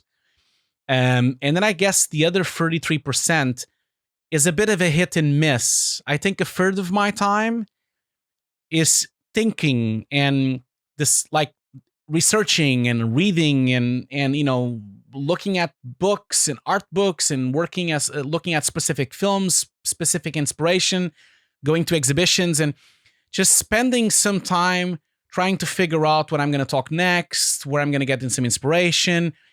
A lot of times, that's why I'm saying it's a third. A lot of times that time is wasteful, of course, because sometimes it doesn't lead to anything. The amount of times that I wrote something down that I thought it was going to be a good video, but then I thought, I'm going to do that. Or I buy something, I'm going to review this, and I buy it, and then I'm going to return it because I'm not going to review it. So there's a lot of waste time. I think a third of my time is just waste of experimenting things. But then when something clicks, it really actually transfers itself to the real work, and then it gets made. So I think it's like a 3 split, I think. But sometimes it's 50. I think a lot of times when I'm really busy, I think it's 50% of my time at work and 50% on YouTube. And then I don't have any time for research or any other thing. The research part and the inspirational part and the stuff of just thinking and kind of experimenting and sometimes failing, that is always the first one to go if I'm too busy, So, but I try to have it because I feel failure is an incredible part of this journey and the creative process. So I do assume this, and I have no problem on spending a third of my time on things that might not go anywhere. I have no problems with that. I feel like that has always been, in my entire life, it's been like that. Even when I was at art school, I would spend an enormous amount of time drawing things that I would trash or paint over, So I think failure is part of the creative process, and I always want to keep time for it. And that's one of the things that I feel like companies don't really give you time for that. I think companies are so catered for profitability and so catered for shareholders that they forget that there is failure. Sometimes things don't work out, and sometimes you do have to go through that to get to the next phase. And so, you know, I wish that, I know some companies do that, but I wish more companies would allow people to have free time, you know, time that they're just there, maybe checking YouTube channel, maybe checking a Twitch, maybe reading a book, maybe researching something.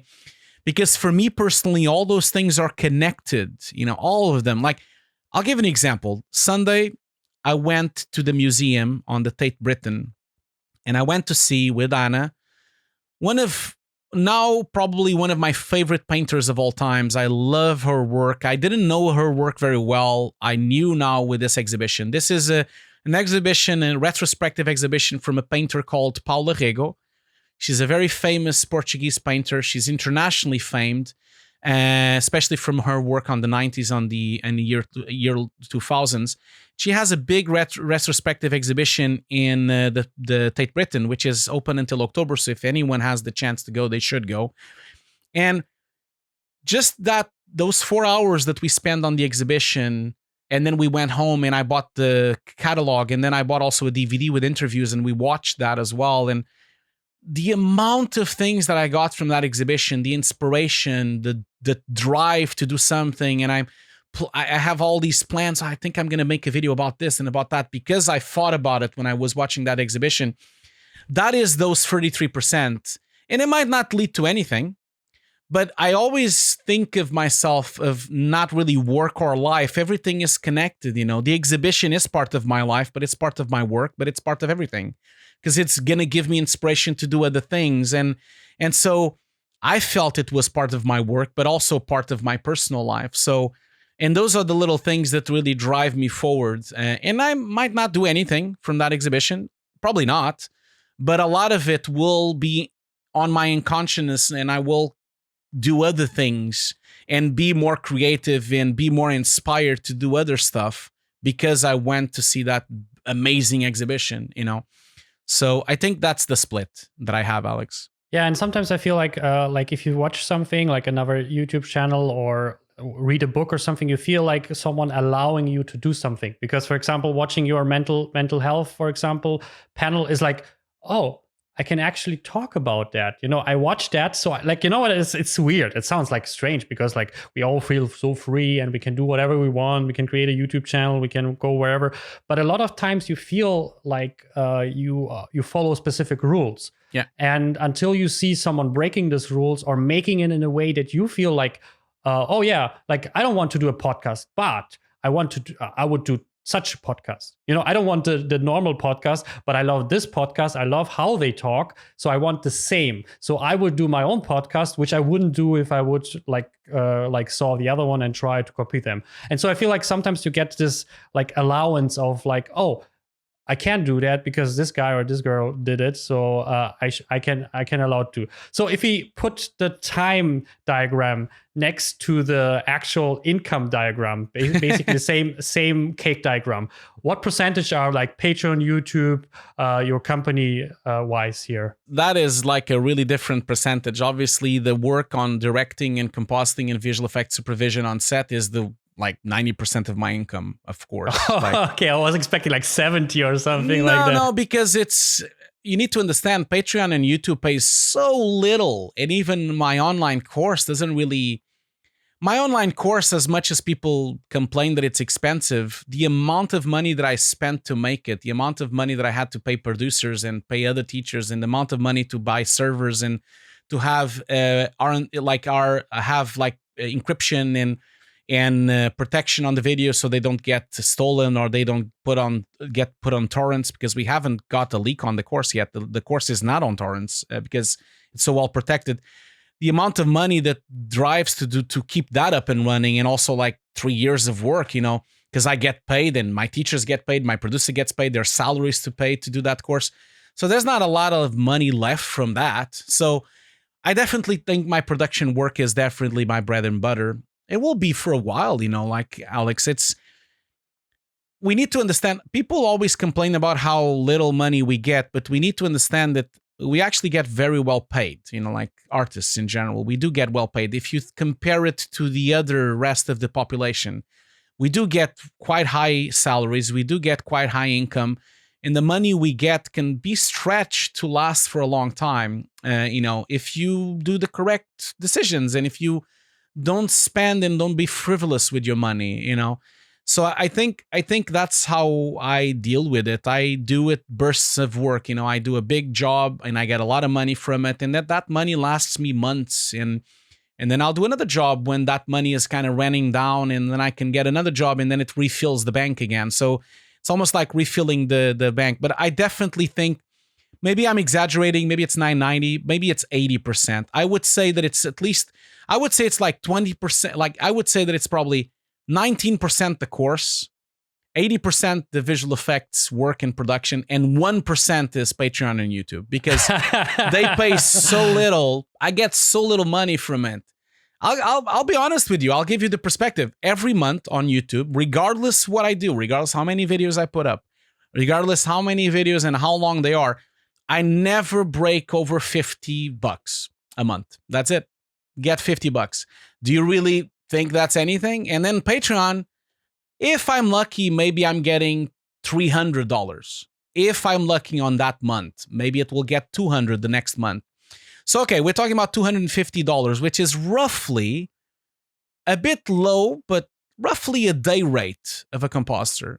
So I'm talking about like my Patreon, my YouTube channel pays for 1 day of my month. What about the other 20 days? That's what I'm saying. People don't realize this. People think, oh, he's getting all this sweet YouTube money. No, there's no sweet YouTube money, because you only get sweet YouTube money when you get like 300,000, 400,000, 500,000 views. And when you get to 1 million views, that's when you start getting thousands of pounds per video. It's very, very little money at this level, because then YouTube, also because I don't fill my videos with commercials and ad breaks. I only put a few. I don't like to put too many ads on them. And because I don't like the experience of my videos to suck. I don't want people to like constantly every 5 minutes to have a commercial on a YouTube video. So I only spread them out. I usually put them every half an hour, maybe sometimes every 45 minutes. So obviously I know I'm getting a hit on income, but I prefer for people to have a good experience on my channel than anything else. And sometimes my videos have a lot of commercials because I don't have any control, because sometimes YouTube claims them with copyright strikes. I'll give an example. When I did the disconstructions of the Homefront Revolution, I got copyright striked by the games company that was publishing the video. And also by Ubisoft, I get copyright strike. I just recently got copyright strike from other projects I've done. So sometimes I get copyright strike by my own job, my own work. and it's oh my God. It's difficult for you to get out of it. It's very difficult for you to get out of it, because you can't really prove exactly it was done. Then you go into loops with YouTube. At some point, I give up. It's like, really horrible to YouTube handling this kind of thing. It's like the worst experience. Actually. So to answer your question, and for the audience to know, I think it's like 1% YouTube, Patreon, and then I get like most of my work, like almost 20% from the course, and then 80% from production. I do get sometimes lucky. I am sometimes lucky enough to get a sponsor from BenQ. They've been beautiful. They've been really good to me. So BenQ sometimes sponsors my channel and gives me some support every year. Foundry does the same. Sometimes they sponsor some of my videos, Action VFX as well. So sometimes I can get a little extra income from certain things, but it's also not a lot. Like we're talking like it's not a lot of money that you get from that, because these are small companies and also like small niche products. It's very difficult to make a living from this, even unless you have like a lot more views. And for me to chase those views and I could probably do it. Like if I would have published my Nuke course on YouTube, I'm sure I would probably get 10,000 views each video, maybe 20,000 views each video. I probably would double my subscribers, but I would still only maybe get $500 a month. I probably wouldn't get much more than that. Even on my most successful video, the most successful video I ever made, which is the lens distortion video, I have 75,000 views on it. That video for 2 years now that it's been on YouTube. It has made $200 in 2 years. That is the most successful video I've ever made. So keep that into perspective.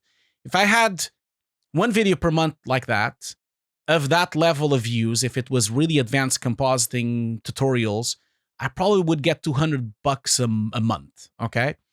Do you really think it's worth it for you to do a high quality 10-minute long tutorial on YouTube to get $200? Do you think so? Yeah, no.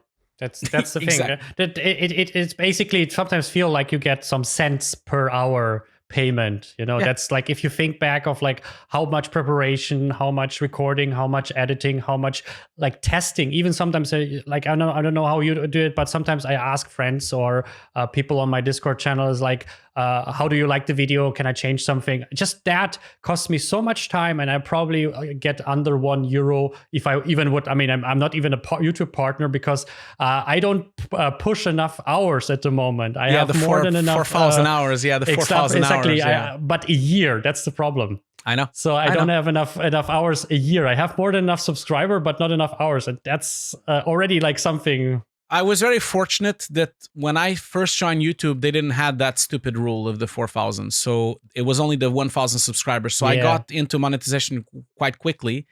But my second YouTube channel, I have a second YouTube channel called Hugo's Desk Live, which I have almost 2,000 subscribers now. That channel is dedicated just for me to drop my full streams, because people ask me, could you just put, because, Twitch deletes the streams after 90 days. So people ask me, could you keep the streams somewhere so we can watch them? The full thing, without editing, like the whole thing, 3 hours, 4 hours long. And I said, fine, I'll do a YouTube channel for that. So I dropped that on that channel. Every week I drop one of my old streams, and I'm going to drop all my Twitch streams there. That channel took me 2 years to reach the 4,000. Took me 2 years to get the 1,000 subscribers. Only just now, I finally have that channel monetizing.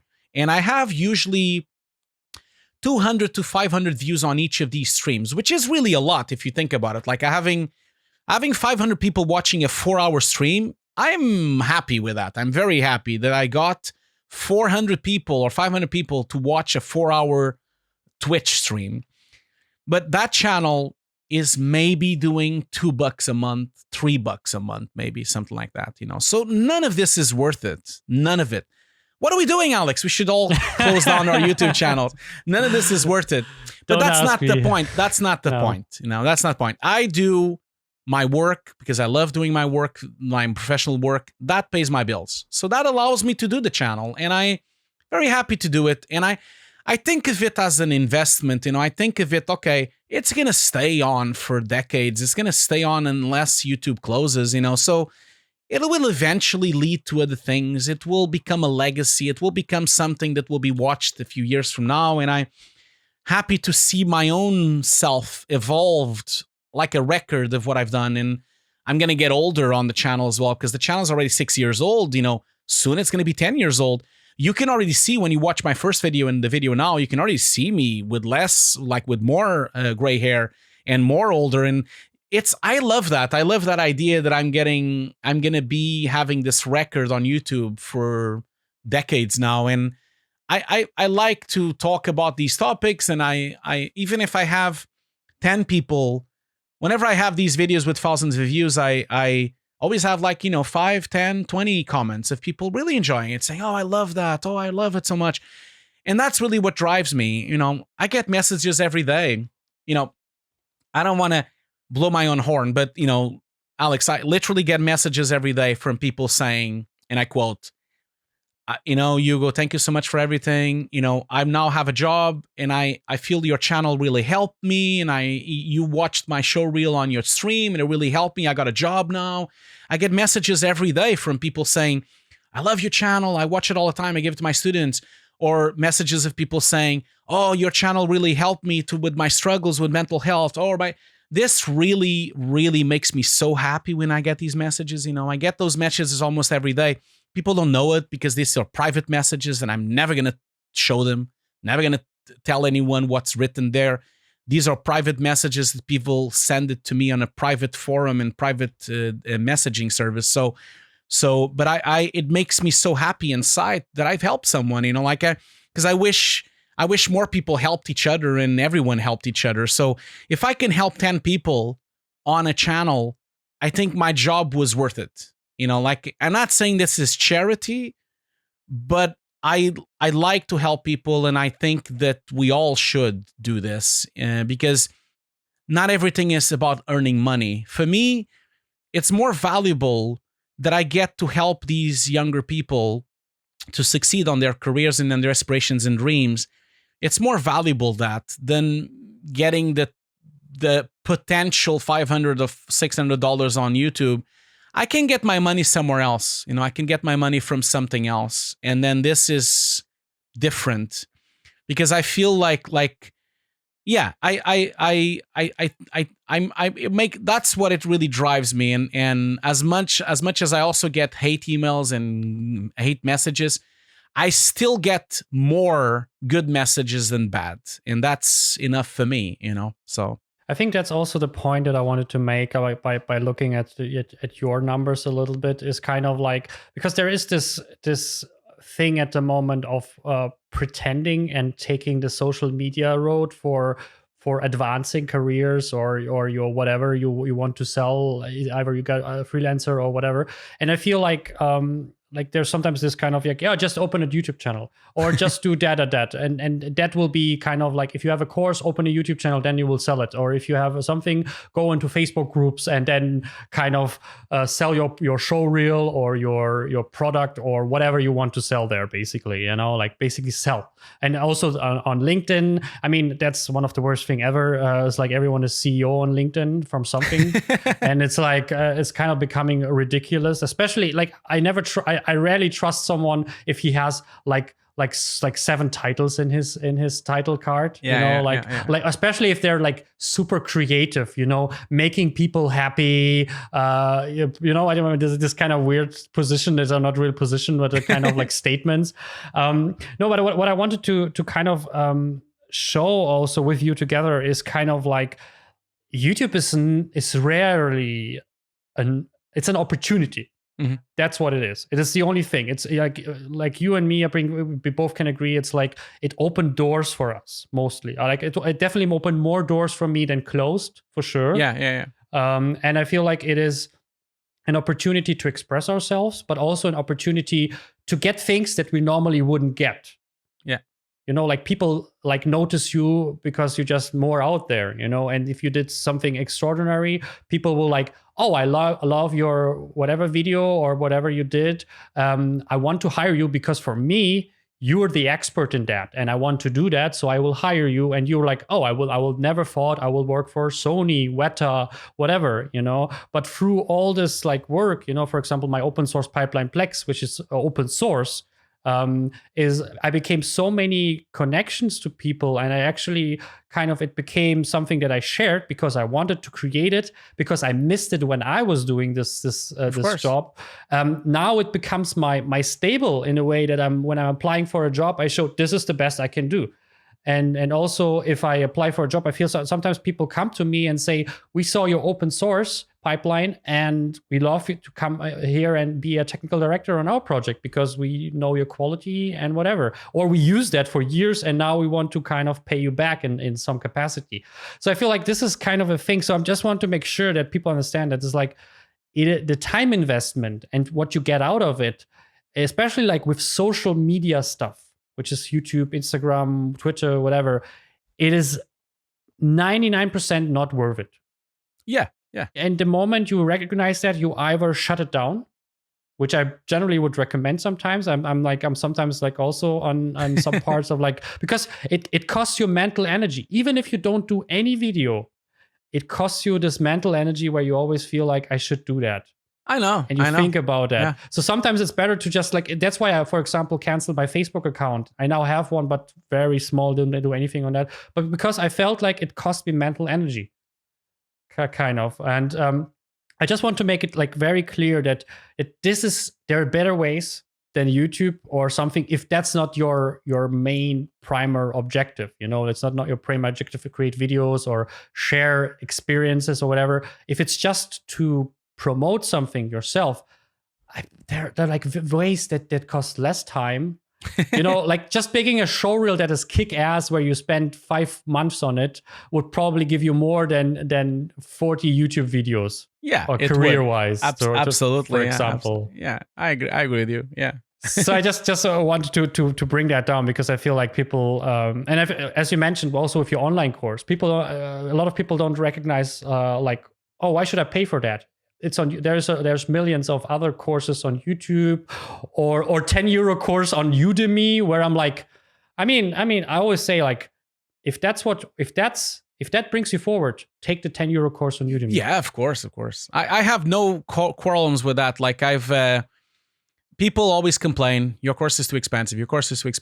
I know that my course is not expensive, so because I've done other courses, I've taught at Scape, I've taught at National Film Television School. My course is literally the same course I used to teach at Scape. They charge £15,000 for the course. I charge $500. So it's like, I don't feel it's expensive. You get a bunch of footage, you get a bunch of stock. You get a bunch of professional production footage for your showreel. You get like those 150 classes. You get access to me on Discord. You can contact me at any time. We have private calls. We have group calls. My students are taken care of for sure. And some people understand that that's worth it. Other people don't. I'll be honest, Alex, I take it. I've also given away my course for a lot of people for free on either lotteries on Twitch. I've done that many times. I think I have like 50 people on my course that won the course from my streams or my YouTube channels where I'm giving away courses. I've also like been contacted by people really, pledging to me like, oh man, I don't have money for this. I really can't, but could you help me? And I do help them, like I lower the course or allow them to do installments, or sometimes I've even given it away when I find out that the person could never afford it, So I have done that many times. I have about 500 students. People on Reddit always complaining, oh, he has 500 students, he's rich now, he has 1 million. No, I don't. Like, a lot of them didn't pay. A lot of them paid less. A lot of them, like, it's not really what people think, really, my course. My course is a mentored course. I've also, like, took people away from the course as well. Like, sometimes people are not a good fit, and I just refund them and say, you know what? This is not going to work. You are not the kind of student I want, and you're not the kind of person that should be on my course. So I'll refund you and I'll remove you access from the course. I've done that as well. It's a very, I don't want to sound like Don from Fast and Furious, but it's like a family, like we have these really close relationships on my Discord, on my private Discord for my course. We have a lot of characters on my course, a lot of people that help each other.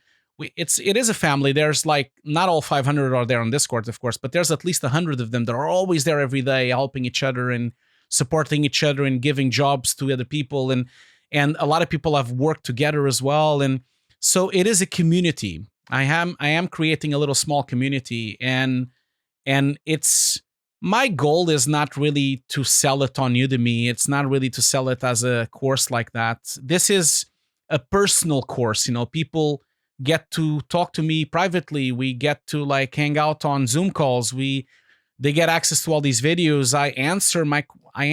Sometimes I don't answer right away. I know that sometimes I'm too busy, but I try to answer all my students all the time, try to help them as much as I can. Sometimes I even find job offers for them, so it's a relationship. I like them and they like it as well. And so it's really not the same as a tutorial that you just buy, like it's not the same. If anyone expects to buy my course and just get the login and they're going to watch the class and they're going to become an expert, no, that's not going to be how it works. It's not like that. That's not how you become a compositor either. It takes years because people always telling me like, oh, how long will it take? Like, can I become a compositor after I watch it? Does it take 20 hours, 40 hours, 50 hours? And I always tell them, well, you won't become a compositor in the 50 hours or 60 or 75 that it takes to do the course. I'm still learning, and I've been a compositor for 20 years. So it probably will take you at least 2 years to even become good enough to call yourself a compositor. So people just don't know that because they're so used to buying the course on Udemy and, oh shit, I know Nuke. Oh, I know the Houdini. Oh, I know Maya. No, you don't. You just know the buttons. You see, that's the thing. You know the buttons and you know where things are. Can you really do an image that looks photoreal? Could you do a lighting setup that looks nice? Could you do a good key? Can you actually track this shot? That's the thing. Like experience is really the key thing here. It takes years. And those things you do not learn in courses. You learn it by having the course and experimenting and taking your time and taking years. I have some students that have been watching the videos over and over for like a year now, and they're the ones getting better and better and better, because they are really doing it like a degree, because that's how we used to do when we did degrees on universities. We used to spend the whole year for several years focusing on that. And I think a lot of people are looking for the easy way out, and there's no easy ways, really. There's nothing easy about this. I mean, that's the thing, because the promotional is also a lot of times that way. A lot of people like promote a lot of their courses or whatever as like life coaching sometimes. If you did this course, your life will be great. If you did this course, for me, for example, I had the same problem. I just released Python Advanced course, basically for technical artists, director, and developer, basically who want to use Python as part of their daily work. Python is part of that, what I do. And for example, my course is even double the price of yours. So we're not even like, so for me, it's even harder. But the reason for that is, first one, it's also mentored, because I believe you can buy without mentoring, but I don't believe that will stick as much or will give you the thing. And it's always about value. I mean, you can watch millions of hours of YouTube videos, and if you watch like 20 hours, 40 hours of the right videos, you get the knowledge. And then if you stick to it for a while, if you practice it for a while, that's the reason why you get hired. Not because you watched 1 million courses on Udemy or YouTube. It is because you watched the right courses that was showing you the right things, and you were practicing it. And I say, like, also on my page, because I was thinking about how I want to approach this, like, you get something out of it, the value part. I was like, if you do this course and you're able to stick to that for 1 or 2 years, then you have a good shot at this career. If you want to become a technical director and you do this course, this will add the Python part to your course. And if you stick for it for 1 or 2 years and push forward, then you have a shot, a good one. But anything else, I cannot promise. What else can I say? Don't you think, Alex, that there is now a trend? This started happening since we have online courses, especially Udemy, and especially, I'm not bitching about Udemy. They have a lot of good courses as well. But there's a lot of websites that sell hundreds of courses for like $10, $20, $40. I think there's a trend now that a lot of people buy the courses. They just buy and buy and buy and buy and buy a bunch of them, and always like say, oh, I have 30 courses on Udemy. I have 30 courses on FXPhD. I have these 20 courses. But it's almost like they're hoarding the courses. They're just collecting courses. It's like buying books or buying films. You bought 10 self-help books. Now you feel like you found the answer, basically. Exactly. But it doesn't work that way. Yeah, no, it doesn't work that way. That's the thing. And people forget about that. And I whenever I get an email from someone saying, oh, this is an outrage, your course is way too expensive, I always answer the same way. I always turn to them and explain why it's so expensive. And I always say, but you know what? You're probably not the correct person to buy my course. I think you should go and buy this one instead, because this one is $20. That's the one you should go and get.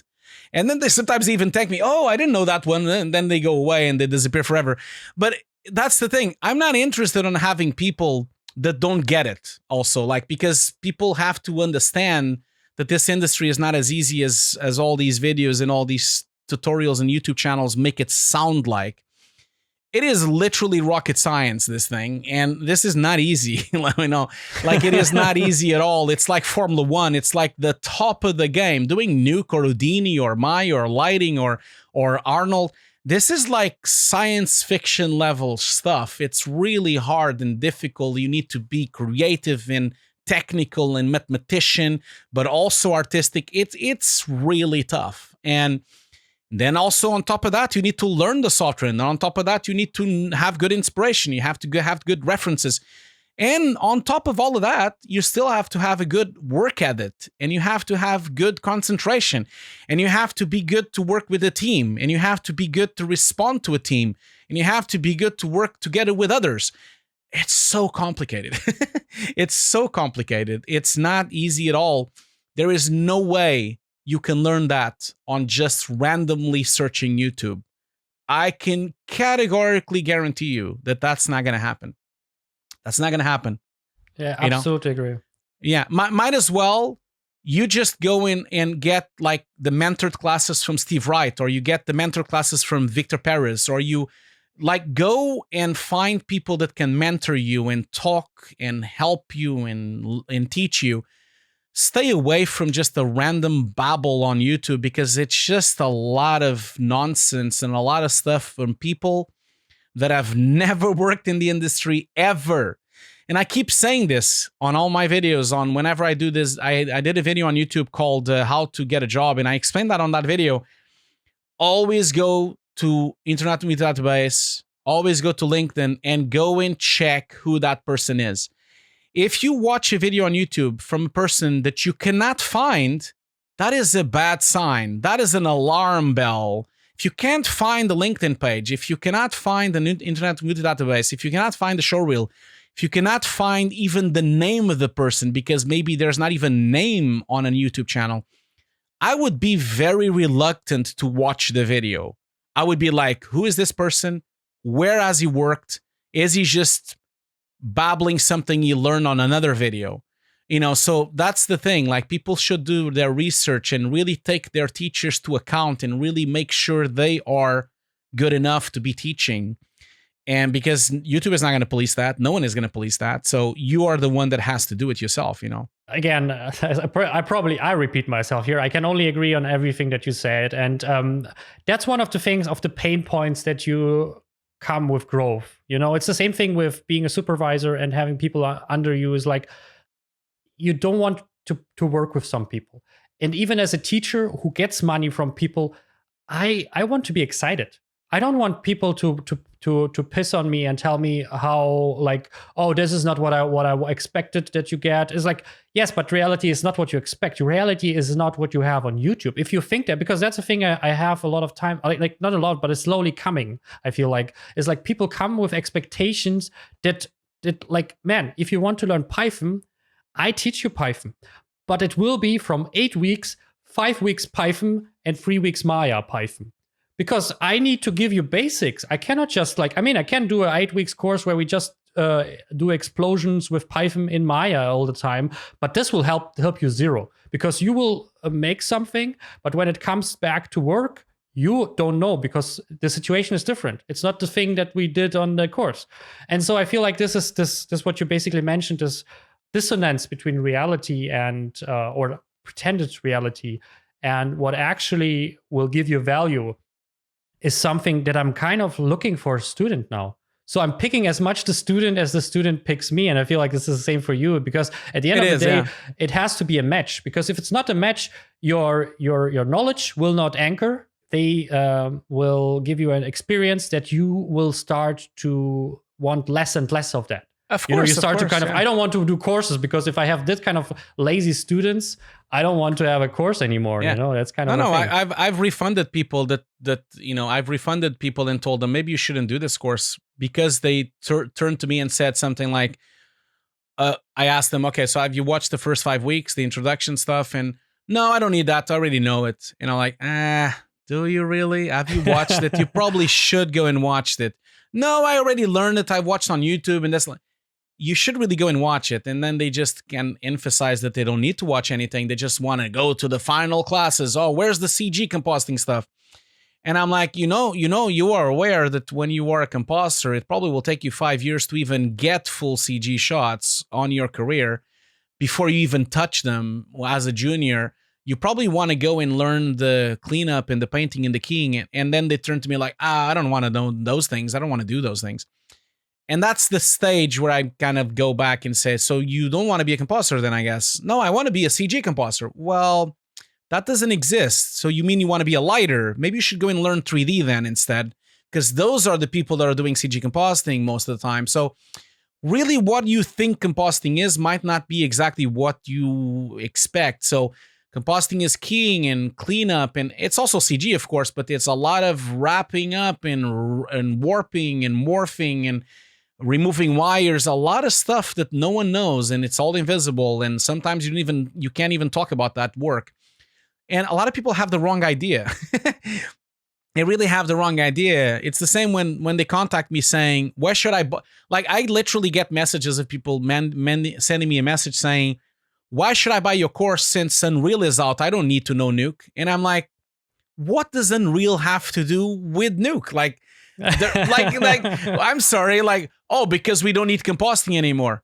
Oh, you think we don't need compositing anymore? That's okay, that's fine. Like go and learn Unreal and try to pull a key or a roto there. Then I think people really have the wrong idea. And I think it's like you said, Alex, like it's just misunderstanding and miscommunication, and they get the Kool-Aid from all these marketing videos explain that it's all so easy and it's all so cool and visual effects will never be the same with this and that.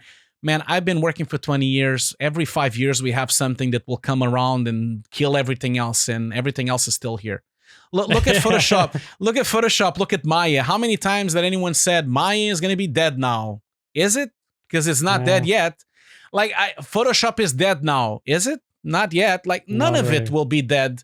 None of it. They will only be dead if the company closes. That's different. Like Shake, the company closed. But the software will still be there. It doesn't really matter. The software doesn't matter. People keep focusing on the wrong thing. The technique and the core skills is what matters, not the software.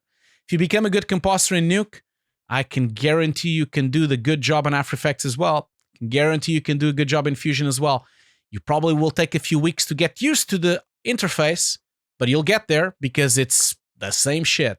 So it's just people have the wrong idea of what this job is. I think, that's really the key thing. I think that was the perfect ending for this episode. But what I added to that, and I love to do that at the end, is like I would like to ask you 10 personal questions just about you. Not about your profession, about you, because I always like to get a little bit of a glimpse of this person that we have. It's very quick, so let's just dive into. So the first one is always biggest inspiration, living, dead, or fictional. I cannot, Stanley Kubrick is my biggest inspiration, has always been. It will always be. I know everything about him. I have all the books, all the films. I've watched all the exhibitions. I've watched it 4 times now. Yeah, it's definitely my biggest inspiration. It's my favorite director. There's a lot of other directors, but he is definitely always on top for me. Yeah. Do you have a favorite quote? Maybe now at the moment? That's a hard one. I'm very good at memory. I'm very good at memory, but I'm going to paraphrase. It's going to be a Kubrick quote as well. There's a really famous speech that he does when he gets an award from the Guild of America, and it's something like this. I'm paraphrasing. He's talking about Icarus, of trying to reach the sun and then his wings melt. He's always, at some point he says that the way you should do this is not to become stronger or to fly higher or to try to get better in shape to try to reach the sun. You just probably have to do a better job on the wings instead of having them instead of having wings that are made of paraffin, maybe have wings of metal. So I really like that quote. I'm really paraphrasing it. It's not really that he says it in a much better way, but it really struck a chord to me that if you prepare enough, you can probably do anything, really, if you do prepare enough. And if you're unprepared, you need to live with the consequences that you didn't prepare enough for what's coming. So I really like that quote. It's the only thing that comes to mind, so I'm going to stick with that one. Which a little bit cycles back to the strong courses and practice. Basically, it's like, don't just have the flashy ideas and learn the flashy things, but really like have the fundamentals behind you and not just okay, let's try and see what happens. Absolutely. I'm not sure. I feel like this is a given, but what's the favorite movie? My favorite movie, that's a really hard one. I don't think I'm going to tell you. It might not be Kubrick. I have a lot of favorite movies. I have a lot of favorite movies. I love Kubrick by the way that he was a director and the way that he worked as a full career. But I have a lot of favorite movies. It kind of comes and goes, But for me, like anything that either David Cronenberg has made or David Lynch has made or Kubrick has made is always one of my favorites. And because I love their body of work. So it kind of comes and go. I would say that right now, maybe, last week I rewatched Crash from David Cronenberg. That's probably my favorite film at the moment because I just watched it and watched the behind the scenes and the audio commentary. It's probably the best film I've watched this year. I know it's from 96, but I've rewatched it. I haven't watched it in more than 10 years. So it really comes and goes, Alex. I don't really have always a favorite film. It kind of changes. Maybe you can answer this one, like favorite place to live. Oh, so London? far, yeah, it is London. So far, yeah. I've lived in Lisbon, in Porto. I've lived in Caldas in Portugal. I've lived in Sweden, in Uppsala, and now in London. By far, it's the best place because of all of the melting pot that exists in the city, all the different countries, all the people that live here. It's a really international city.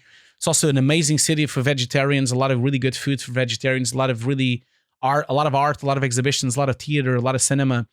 It's just a beautiful place to live. I love it a lot. Yeah, I really like it. I've been here for 12 years now, and it's my home now. It is, yeah. Okay. One thing that you cannot live without. It's my Anna, my wife. Can't really live without her. She's my core, and she's the most important thing for me. And she's my inspiration, and she's the reason I do things. And yeah, and she's my confidant as well, and my friend. I do everything and pass everything with her first, So yeah, it would definitely be Anna. So I hope that I never lose her, but I can't control that, but we'll see. So she would be the one that you pack when you go on a remote island somewhere. It's like, okay, I have a one backpack. Okay, not my computer. Yeah. She's my best. She's my best friend. So definitely, I would do that. Yeah. What's your hidden talent? Do you have a specific hidden talent you want to share with us? Oh, I don't know. Like obviously it's connected with my work. I think I'm a pretty good photographer, but I'm also very good at drawing as well. I guess those kind of things. But if I have to say what I really wanted to do is I've always wanted to be a pianist, and I always wanted to play the piano. I still haven't learned to play the piano. That's what I wanted to do because I do have an inclination for music, and I'm pretty good with music and rhythms and with memorizing music, and I'm very good with music. I've always been. So I guess that is kind of counts like that, since I don't want to. Photography and drawing is very connected with my work anyway, so I think music is a separate thing anyway. It might be my second career at some point if I can make it. Last 3 questions. So how far would you succeed in Who Wants to Be a Millionaire if you would play the show on the regular terms, not VFX, not movies, all the trivia that they ask normally? How far would you go? Oh, I don't think I would go that far, man. I'm very bad with names. I'm very bad with locations. I'm not very... I don't know. I don't think I'm intelligent enough to do those shows. It always feels like a trivia more, but yeah, I know what you mean. I don't think I'm good enough for those shows. Those shows require someone that knows a lot of things, a lot of knowledge, and I'm not that person. I, unfortunately, only know a few things. I know them very well, but I only know a few things. It's the old thing of like, if there was an apocalypse now, I would be screwed because I can't do anything except visual effects and compositing and photos and things like that. It's basically pointless what I do. So, but who would you use as a phone joker? Oh, I would always call Anna. I would call my wife. She has a lot more knowledge than me, and she's much more, has a lot more culture than me, and she knows a lot more. She's read more. Yeah, I would call her immediately. That would be the first step, yeah. One thing you would like to do before you die? Learning to play the piano would definitely be one of them. There's a lot of things, but that's one of them. I love the piano. Chopin is by far my favorite composer. Like, I just love to listen to piano and jazz piano as well. Yeah, I really would like to learn the piano and to play the piano before I die. I hope I can do that someday. And now the absolute last question. What alternative career would you aspire to if it wasn't like for visual effects, compositing, and all this? I don't know. Pianist? Sorry? Pianist? No, not pianist. No, I don't think I would be good enough or even have the stomach to become a professional pianist. If anything, if I ever would become a musician, I would become a jazz musician and play maybe on a jazz club, a really small, tiny jazz club somewhere in Europe or something. I think that would be enough for me. Either a bass player, a piano player, or a drum player, like on one of these bars that they play every night. And yeah, and live paycheck by paycheck. I like that. I like jazz. I love those that ambience and that culture. And yeah, I do. Cool. Thank you very much, Hugo. It was amazing talking to you. It was like, I mean, for the first one, it's like a wish I had for years now. By the way, because you were also, probably no one knows, I had a Patreon account and you were my only Patreon on this account. So, I mean, I don't have it anymore, but that was kind of a very nice gesture from you. So I really appreciated that. But it was like, it was something I wanted to do for a long time now. And as I mentioned, this health discussion, mental health video kind of brought back this memory of like, oh yeah, I want to do that. And so I'm super thankful that you took the time for me. Thank you so much for having me. It's wonderful to be on the show, and I love what you're doing. Keep doing it, man. Don't give up. And thank you so much for having me. It was wonderful. I really enjoyed this conversation. That's it with this week's episode of the 21 Artist Show. Thank you so much for watching and listening. This podcast is 100% ad-free, and to keep it that way, check out my website 21artistshow.com. There you can find exclusive access to awesome masterclasses and coaching opportunities to work successfully in visual effects, animation, and games. Just go to 21artistshow.com. And don't forget to share it with people who would benefit from that content and tell them they're awesome. See you on the next episode. Next on the 21 Artist Show.